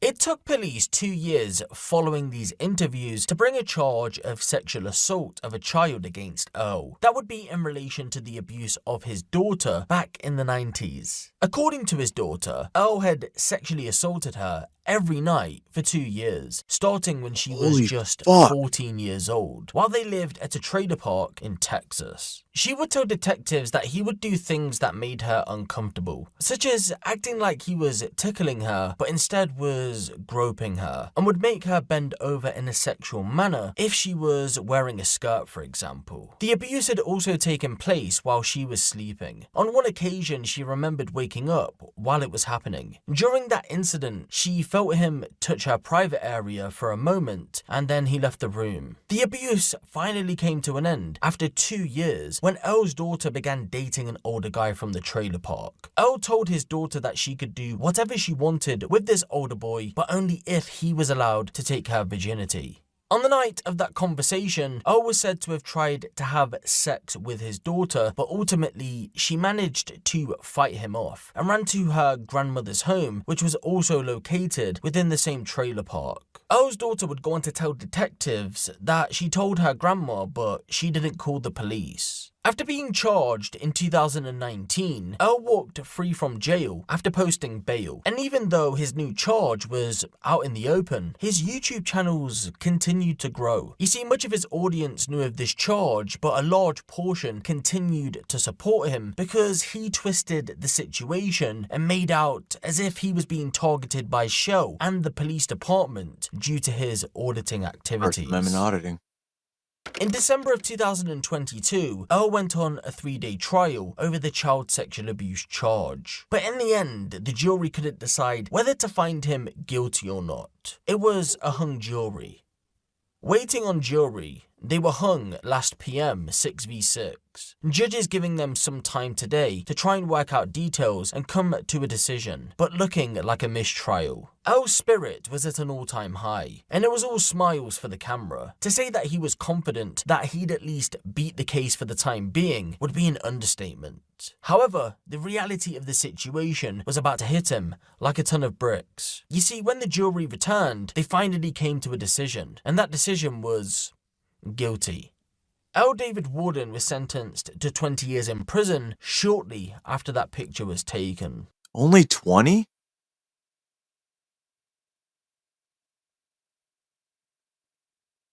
Two years of sexual abuse for just one daughter.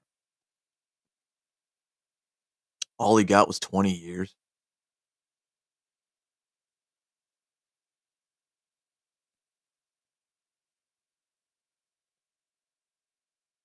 I don't think that movie's going to have a happy ending. Not yet. All right. Well, from one social media platform father that abuses his kid, let's go to another social media platform father that was abusing his kids. This is from TikTok. Another one of the more prevalent platforms, especially now, since you can go to TikTok for anything. Real history, fake history, how to put on purple hair when you're, find anything on TikTok. So, without further ado, part 2 and the last segment of the day. This one is about 36 minutes long. I don't know what happened to this guy. Since it's TikTok, it's probably still not complete. Hopefully it is, and if it isn't, I'll look it up later because I'm starting to get a headache. But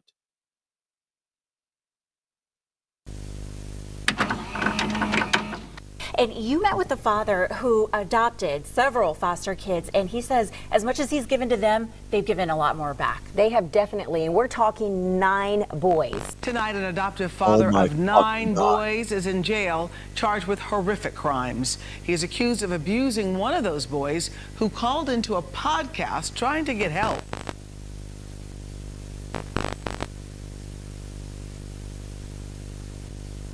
this is why I watch a lot of these podcasts. In early January of 2017, 33-year-old Haim Nissim Cohen would post his first YouTube video with his 9 adopted sons. Haim had done the rounds in local media circuits due to his generosity. Given the situation the family found themselves in, it's to no surprise that they started to post online and share what their life was like. Over the years, their content really started to gain traction, more so on TikTok than YouTube, although their YouTube following was growing too. In February of 2023, operations came to a halt. The family stopped posting on social media, and for a brief period it seemed as if they gave up on their internet journey. However, the truth was much darker. If you don't talk about it, he could be doing that to your little brothers. They're 7 and 8 years old. You don't want... Jeez, like anything could happen. If he's doing that to other kids, he could bring you guys diseases, anything. I'm aware, but I'm just waiting I'm essentially waiting until I'm 18 because I actually have a timer, like a quite literal timer. When you say February rape, 16th. do you mean rape or do you mean molest? Like, is he actually penetrating? No, yes. I'm aware of the difference. I turn 18 in 16 days, 1 hour, 17 minutes, and 11, 10, 9, 8, 7, This is really bothering me 6, right now. I'm 5, not even... 4, 3, 2, 1, 16 minutes, 1 hour, and 16 days. Not much is known about Haim's early years other than he was born into a Catholic family and was originally named Jeffrey Lujan Vigil. The name change came as the result of Haim switching faiths later in life. It was after he moved to Dallas to work as an office manager that he became attracted to Judaism. He came to us one day and said, "I'm going to convert." I was shocked at first because at one point in his life he wanted to become a priest, but then I thought it was beautiful. In 2010, he filed for a name change and cited his faith conversion as a reason. Haim had been a well-established volunteer with various charities and organizations by 2010. He helped those in need. Although his mother stated that he moved to Dallas to become an office manager, the truth might be slightly different. I moved to Houston to study social work and began working in summer camps. I helped children with difficult home lives. I was in my early 20s when I became a volunteer for centers for children and families in West Texas. From there, I was exposed to the need for foster as well as adoptive parents. I remember the day so clearly when I received a phone call about 2 children who had been placed in foster care. I called Child Protective Services the same day to offer my help. I sent books and food to the boys. As time passed, the care worker called me to ask if I would become licensed to foster the boys. And so the journey began. Haim would act as a foster father to those boys and eventually he adopted them. The adoptions wouldn't stop there though, because as you know, over the next few years he adopted a total of 9 boys. The mother never had a stable home and had been living from place to place. She often left the children in the care of other people for an extended period of time without contacting them. This is how an investigator from the Department of Family and Protective Services would describe the mother of 2 of the children that were in Haim's care. The boys, both brothers, had came from an extremely neglectful and abusive home. Their father had died when they were young. Their mother was a drug addict who was in and out of jail. She had a history with the department, but all cases up until the most recent one, when the boys were put into Haim's care, were dismissed as family members would normally step forward to take the children under their wing. The boys would end up in Haim's care after agents from Family and Protective Services decided it was time to fully remove them from the care of the family after the following was discovered during a lengthy investigation. The boys were physically assaulted by their mother's boyfriend. They were dirty as they had nowhere to clean. They weren't being fed. They missed out on school. They had to take care of themselves and were exposed to hard drugs. Similar circumstances, maybe even worse, would have been the case for all 9 boys. So as you can see, they were extremely vulnerable and needed a loving home, which Haim provided. The family had made the rounds in local media circuits given the situation at hand, although articles have understandably been wiped from the internet given the circumstances of the case. People fell in love with the story though. A single man since his early 20s had given a new life to 9 children with the potential to go on to adopt more. To members of their fan base, they appeared to be the perfect family. The boys were respectful. Haim gave them the life that they deserved, but most of all they had fun together and shared lots of memories. That was all for the camera though. Something much darker was taking place behind the scenes. Something that many could never have imagined. And this whole situation was about to be blown wide open on January 30th, 2023, when one of the 9 boys called into a podcast to reveal all. I do know the sergeant personally, and I know the commander. Okay.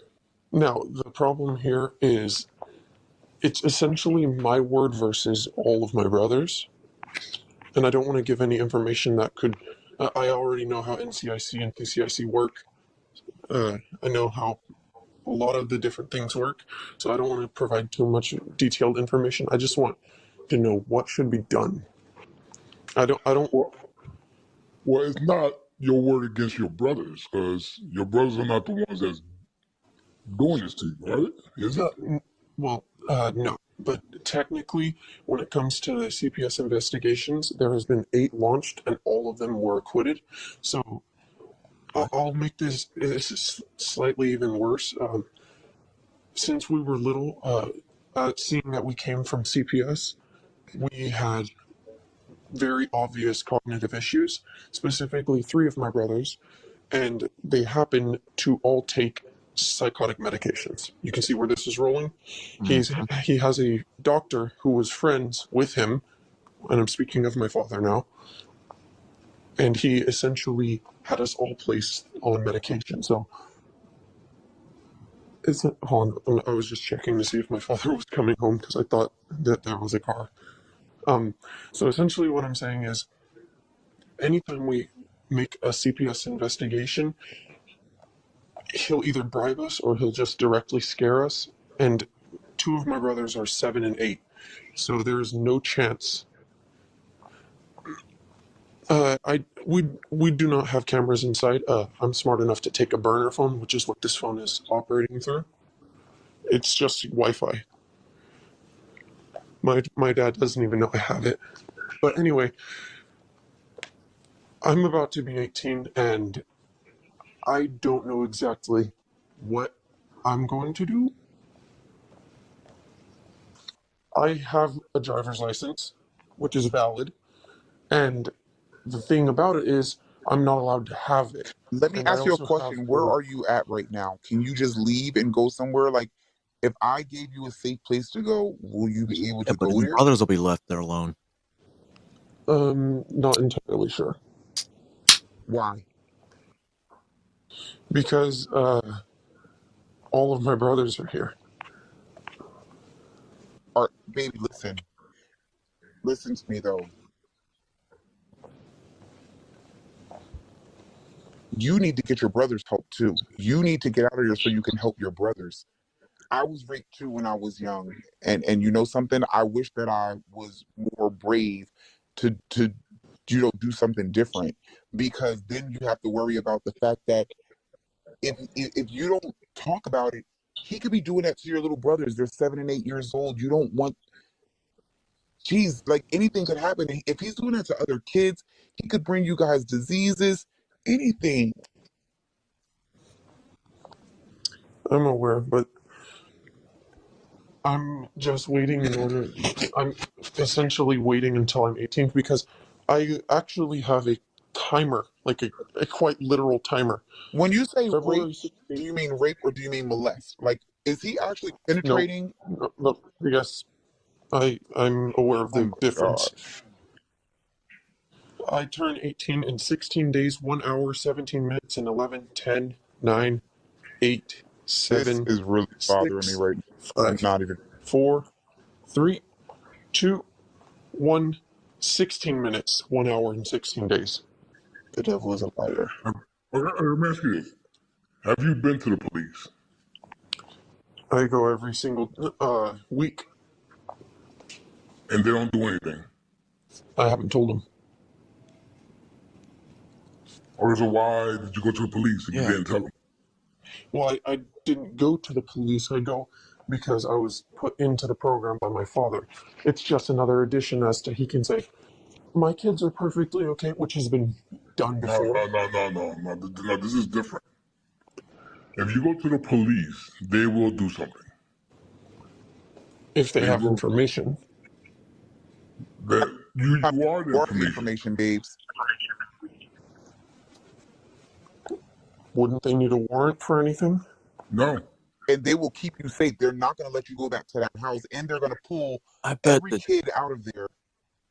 I bet he was telling these kids that if they went to the cops, this would happen. They didn't know any better, and now he's finding out. To happen, and he needs to be in jail. You need. So I give PC. What? Yes, they give you PC. Like they're going to put you inside of a placement so that you can be safe. Yes, right, Rafi? Yeah. Once they pull you out from where you live, you can't go back there. They're not gonna bring you back there. And they won't bring no other child in there neither, especially with that with these allegations until a full investigation is done. And it's not going to be. There was 8 full investigations done. Okay, but not once have they removed us. Listen to this though, because you're saying there was 8. Okay, because now this is the thing, and you're saying that because I just want to make sure that everything. So who told him that people were being touched? Was it somebody else told him that? Why was there an investigation that happened if you never told him anything? My other brothers have, one of them ran away and was returned by the constable. And then the constable stated that there was allegations made and CPS came the next day. They took us to the child assessment center where not just me, but 7 of my other brothers testified against the word of my other brother, which essentially ruled it out. They also decided that he was not cognitive mind, so they gave him even more medications. Like a cult leader. Currently, he is prescribed Latuda at 80 milligrams. I'll have to check. They're all kept in this bag. What state are you in? I don't want to provide that. So how are you expect us to give you help, babe? I don't know what to do right now. Like, listen, we're not going to do anything that's not good. We actually want to help you. I'm aware, but you have to go to the police because there's no way that police was told about this, and you're still in the house. No, the officers were not told about this because the mask that we put on is damn near invincible. So it was just CPS. Okay, so And again, I would like to say something to clarify. If you can correct me if I'm wrong, but so basically you're saying that you and your brother, one of your brothers testified, but you all testified against it, and you're telling us and they had it thrown out. Okay, so you're telling us that it had been thrown out, and now you're saying that you guys can't say anything about it because you guys can't agree upon trying to, tell the police. Can you guys agree? And So not for the nothing, if you major tell the problem, police the same thing that you're telling us, that your dad bribes you every time that you guys want to go, every time that he does something bad, he's bribing you to get back at, your good graces. You need to tell all of that, because this is not right. And what if you don't make it to your 18th birthday? You're counting down to it. What if he feels like, well, once he turns 18 years old, he's gonna leave or something? If he's this sneaky to be raping you from 11 to 17, what makes you think that he's not gonna do anything else? He sounds like he's definitely not a good person at all. Well, the thing is, I live like 3 minutes from one of the substations, so I have. Okay. Well, that's not I have protecting him. you, baby, because it's not protecting you. I have him basically semi-scared of me, at least for the instance of I have sort of kind of gotten caught telling other people online, and he got terrified because I told him the truth. I have physical evidence, but the thing is, his lawyer stated that any evidence presented past the point of his trial, which has already passed, would be ruled nullified based on you can't try a person twice for the same crime. Well, not for nothing, baby. I'm so sorry, because No. Hold on, wait. It's not the same. It's not the same crime if he still does it. Yeah. Correct, but the evidence that I have is presented for the crime that was before stated, which was sexual indecency with a child on 8 counts. No, listen to me. When was this trial? How the fuck did he beat that? Now you know why he had them take away the cameras in the house. Because of that incident. Whatever. This happened. When did you have the trial? I don't want to give too much information. Again, sorry. Well, you see, that's why I'm trying to help you, but you're not giving me no information. But I do know that whatever. It sounds like he don't really want help, like he just wants to vent, and that's like I don't know what to do at that point, but pray. No. It sounds, any evidence, you cannot use it for an old trial. That's correct. But if he went on and did it again, that's new. That's not old. Yep. You understand what I'm telling you? If I rob you today, and they say, or whatever, like they say the same thing, I can't use the evidence for me robbing you now. That's fine. But if I rob you again tomorrow, that's a whole new case. That's a whole new case. That's all new evidence. That's new that you can use. So I guess the major point that I was trying to get to in the very beginning was, because I know I asked what should be done to him.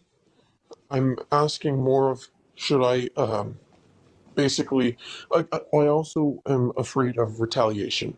Like if I'm getting pinned for retaliation, because one of the major things that happens here that I don't even want to say it, I'll type it. Oh.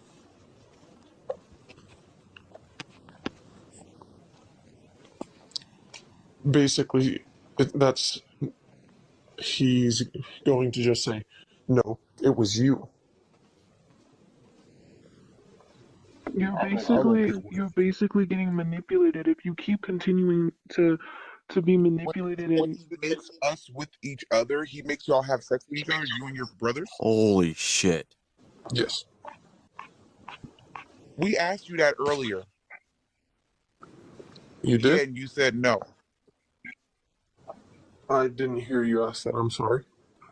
Okay, yeah, because I asked you, I said, okay, is it your brothers that's doing it? The live is... Oh, no. My brothers weren't the ones that were doing it. It was my father making us. Yeah, that... Wow. No, let me tell you something. You can go to the police. This has nothing to do with the old case. If it happened again after the trial, if it happened after the trial, that's a whole new case. Okay, That's a so whole new everything. You can okay, go. so I do plan on going to the police. That's why I have a counter. And Why when can't you I'm do it now? there, I have one final bit of legality. I will tell you the state I'm in. I'm in the state of Texas. And Oh my God, they I'm will not fry sure. him inside of the state of Texas. They will fry him. They'll probably have him on a death penalty for goodness sakes. The state of Texas is overly commonwealth.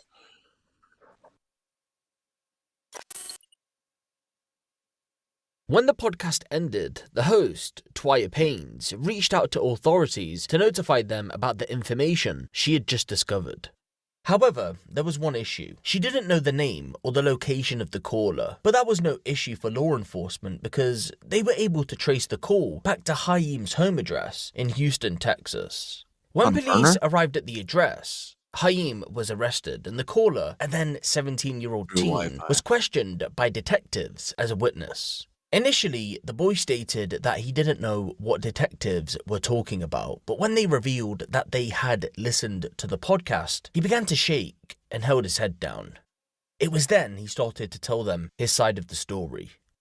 He told detectives that he wanted to wait until he was 18 to say something, as he believed authorities wouldn't believe him as a child. You see, according to the teen, 8 separate abuse-related CPS investigations were opened, but they were closed because Haim would either bribe or scare the children. Haim also reportedly would tell the children that it would be his word against theirs, and ultimately the case would get dropped due to insufficient evidence. What should be noted though is that the CPS still haven't confirmed or denied whether any previous investigations had taken place. When asked how long he had been abused, the boy told detectives it had dated back to August of 2016, just 2 weeks after being adopted by Haim. He was just 11 years old. The abuse began by Haim asking him to go into his room at night and massage his feet. This would eventually lead to sexual abuse. That continued for a while, but the boy explained to detectives that when he was 14, it turned into rape. So, Haim was arrested and charged in relation to abusing the 17-year-old. But that wasn't the end of the case, because more of the children, the younger ones, would also tell detectives that they were being abused as well. Shit.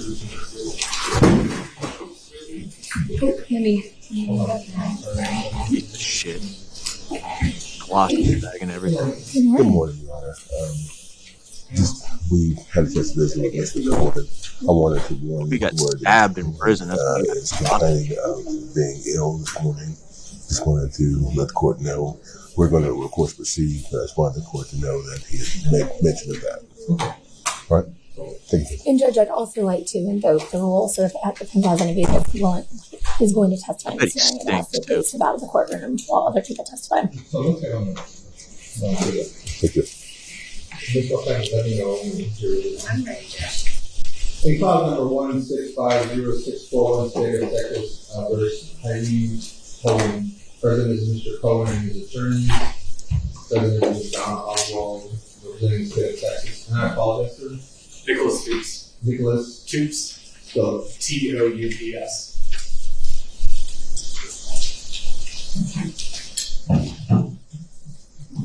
And Mr. Paul Johnson, representing Mr. Cohen. Are both sides ready to proceed? We are, Your Honor. We are, Your Honor. And the state has informed that they want to invoke the rule. Is that correct? Yes, Judge. So the rule has been invoked, and obviously both parties know what the rule is. So if y'all have any witnesses that are going to testify in this hearing, they must exit the courtroom. And if you could please admonish them regarding the particulars of the rules, both parties. Okay. And with that said, let's proceed. The state of Texas has filed a motion to revoke a bond and deny bail pursuant to Article 1, Section 11B of the Texas Constitution, based on a new law violation, which the state is alleging he committed the offense of injury to a child, filed in cause number 1808490 against a minor child identified by his initials YYC. In addition, the state alleges that the defendant misrepresented his health status to the court on numerous court settings as well as in a hearing held on 1/27/2023. The state argued that these misrepresentations violated the bond conditions to appear in court, and therefore the court was unable to ensure the public safety and his appearing in court at a future setting. This is signed by the state of Texas, Ms. Oswald. Are both sides ready to proceed? We are, Your Honor. The state is ready, Your Honor. State, please call your witness if you have any. Yes, Judge. Prior to the first witness, Your Honor, I'd like to offer in certified copies, all labeled States Exhibit 1 through States Exhibit 13. They include the indictment.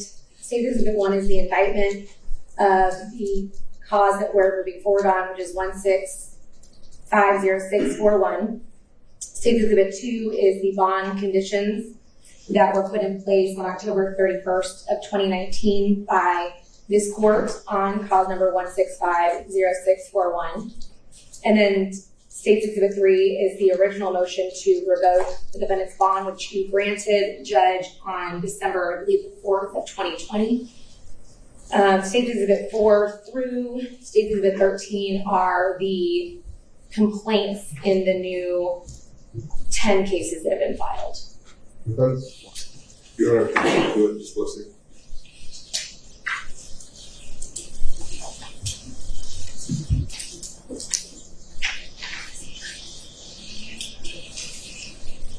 Somebody whoop your ass there, buddy.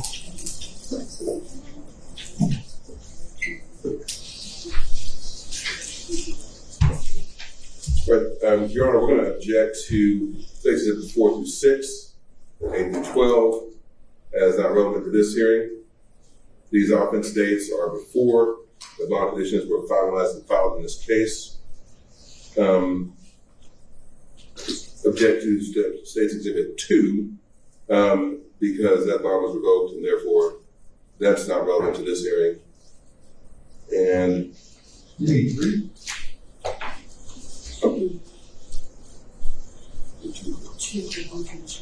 Yes, that's correct, Your Honor. Those bond conditions are not relevant to this hearing because they were revoked. The bond conditions that were filed on 5/4/2022 would be the ones that are relevant to this hearing. Judge, the bond conditions in States Exhibit 2 were the ones that were also put back in place after he was released from custody after your bond revocation, which is shown in States Exhibit 3.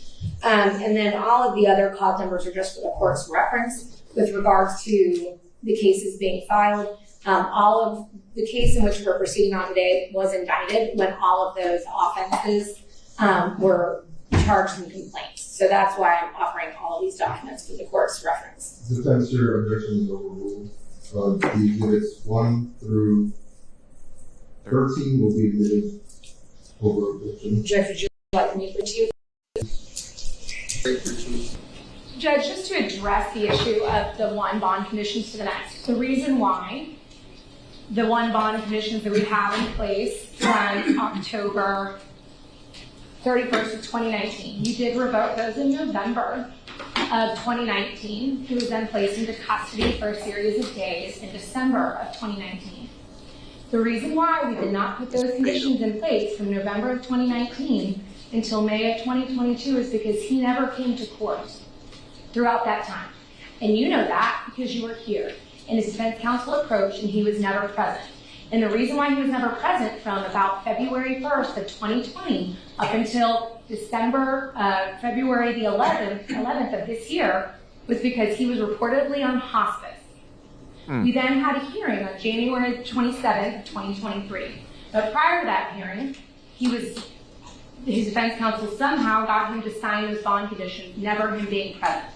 So that's why he was not on bond conditions the entire time, because he was purportedly sick and couldn't be here. And on January 27th of 2023, we had another hearing with regards to the status of his health. Throughout that entire year, we requested through his defense counsel, because he was never present, for him to provide documentation of his diagnostic paperwork and results from a medical professional who stated that he was terminal from 2 diseases.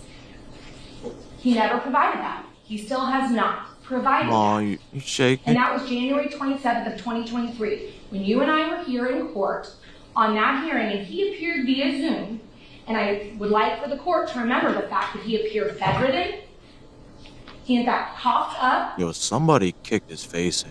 had his son sitting next to him, and acted as if he couldn't even sit up in a wheelchair during a court hearing, which was the first time he appeared for more than a year on this case. After that was when we got the information with regards to the podcast. At that point in time, CPS went in and we I actually... would not object to the state testifying about what happened. None of this is in evidence we have heard, none of this from a witness, and it's not in the court record that I've been able to see. Well, I've been present all of the years, so I know the history of Oh, shit. Well, the court will know that, but I would object to her. I know that, and she's just reminding the court, but I do remember the history of the case, and this is for argument. Go ahead.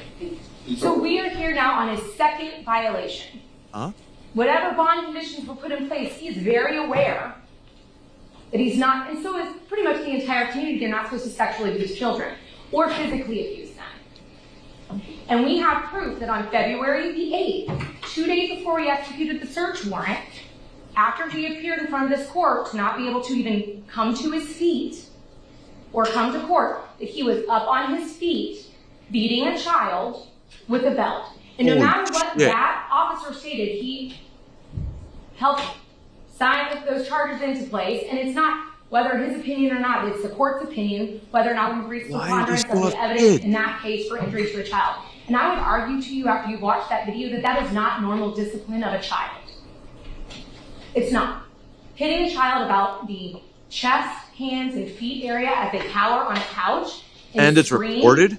because they didn't perform on a cell phone or a TikTok video or whatever he was trying to have that child do is not typical discipline. The child screaming indicates pain. The child subsequently verified that pain in his own forensic interview. That is an injury to a child. That in and of itself revokes the bond, and it should then be denied bond on the case in which we are here. But I then would argue to you that that video shows so much more to this court about the safety of the community. While I agree that that child is not the child in cause number 1650641, that child is a child of our community, and the safety of the community, including that child, should be considered by this court. I would then argue the fact that he has misrepresented his health and his ability to stand on his feet and get to certain places and be here in court, and he's done that for more than a year, is shown very directly in that video. He has misrepresented to this court his ability to function, to stand, to be present, and that misrepresentation has kept him from being in court on this case and the ability to move forward on it for more than a year. That in and of itself is an issue of the safety of the community. And I would beg the court to see that as his inability to appear in court unless he is actually in custody. So the state would argue that we have met our burden, and we would request that you revoke his bond in cause number 1650641 for the second time and deny him a bond in that case. And then in all other cause numbers, we would either ask for no bond, but if the court's not willing to do that, request very high bonds in all the other cases. After reviewing the evidence in this case, I know you all are newer to the case, but I do know the full history of the case, and this court has asked repeatedly for records regarding your client's health, and I received records, however, they were not clear, so I asked for testimony, and I have never been provided. Yes, they were, a definitive Dominic, and that answer pissed me whether off. your client is in hospice care or not. And based on what I received, I don't believe that there's ever been an actual treating physician that diagnosed him as terminally ill. And I had a hearing, and every doctor or every person that testified was basing it on some records that in the end came from the defendant's own history of him having a terminal illness, but yet I have not received any, after asking both sides for the records, which I've reviewed, I've had the state review them, the defense has an opportunity to review them as well, I never received an indication that an actual physician has stated that he has a terminal illness. And I also do remember, and it was great theatrics that day. But yet on this video, he's up and down, able to discipline. I did not play with my bond conditions. And I do believe that the state has proved by preponderance the allegations in the injury to a child case. And I also believe that you have tried to misguide this court with respect to your illness. You will be held at zero bond. I'm not going to give you another bond until this. We're going to try this case as fast as I can. Oh yeah. How long is it going to take? Judge, we have expedited with going through our crimes database, all of the other evidence. So I'm thinking that's probably going to take a couple of months. I would say the beginning of the next year.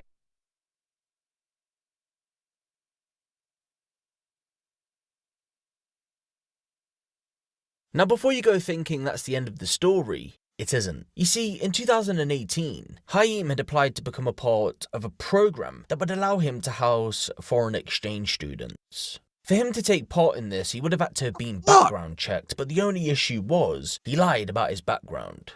In the end, he was given the green light.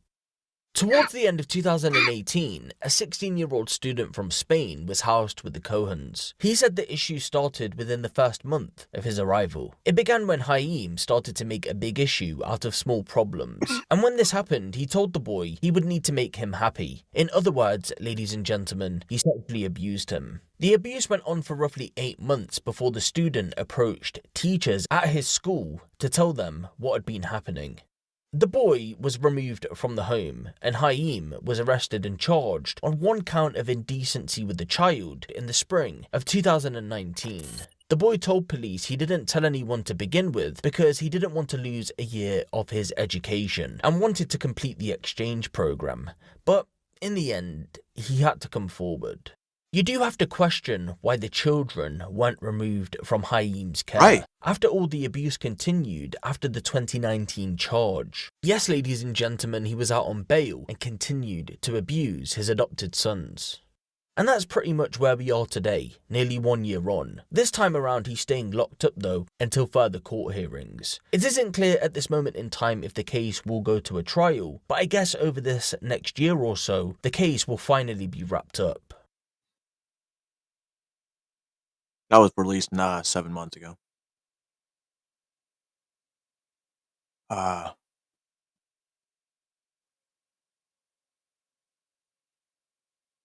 System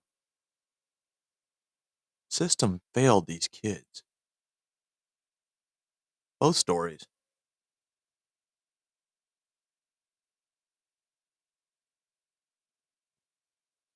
Basic cult-like tactics. You had the guy top having the little minions do exactly as you say without question, then make them think it's okay. And then lie to them about, hey, if this happens, yes, this is possibly what's going to happen. So they don't report it.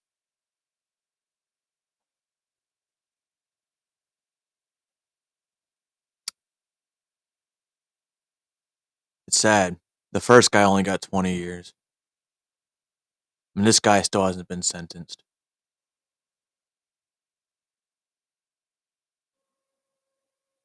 I hope that those bruises on his face were prison justice. Maybe that's why he has a colostomy bag. But then again, he has a terminal illness. So that could be it. But not the bruising on his fucking face.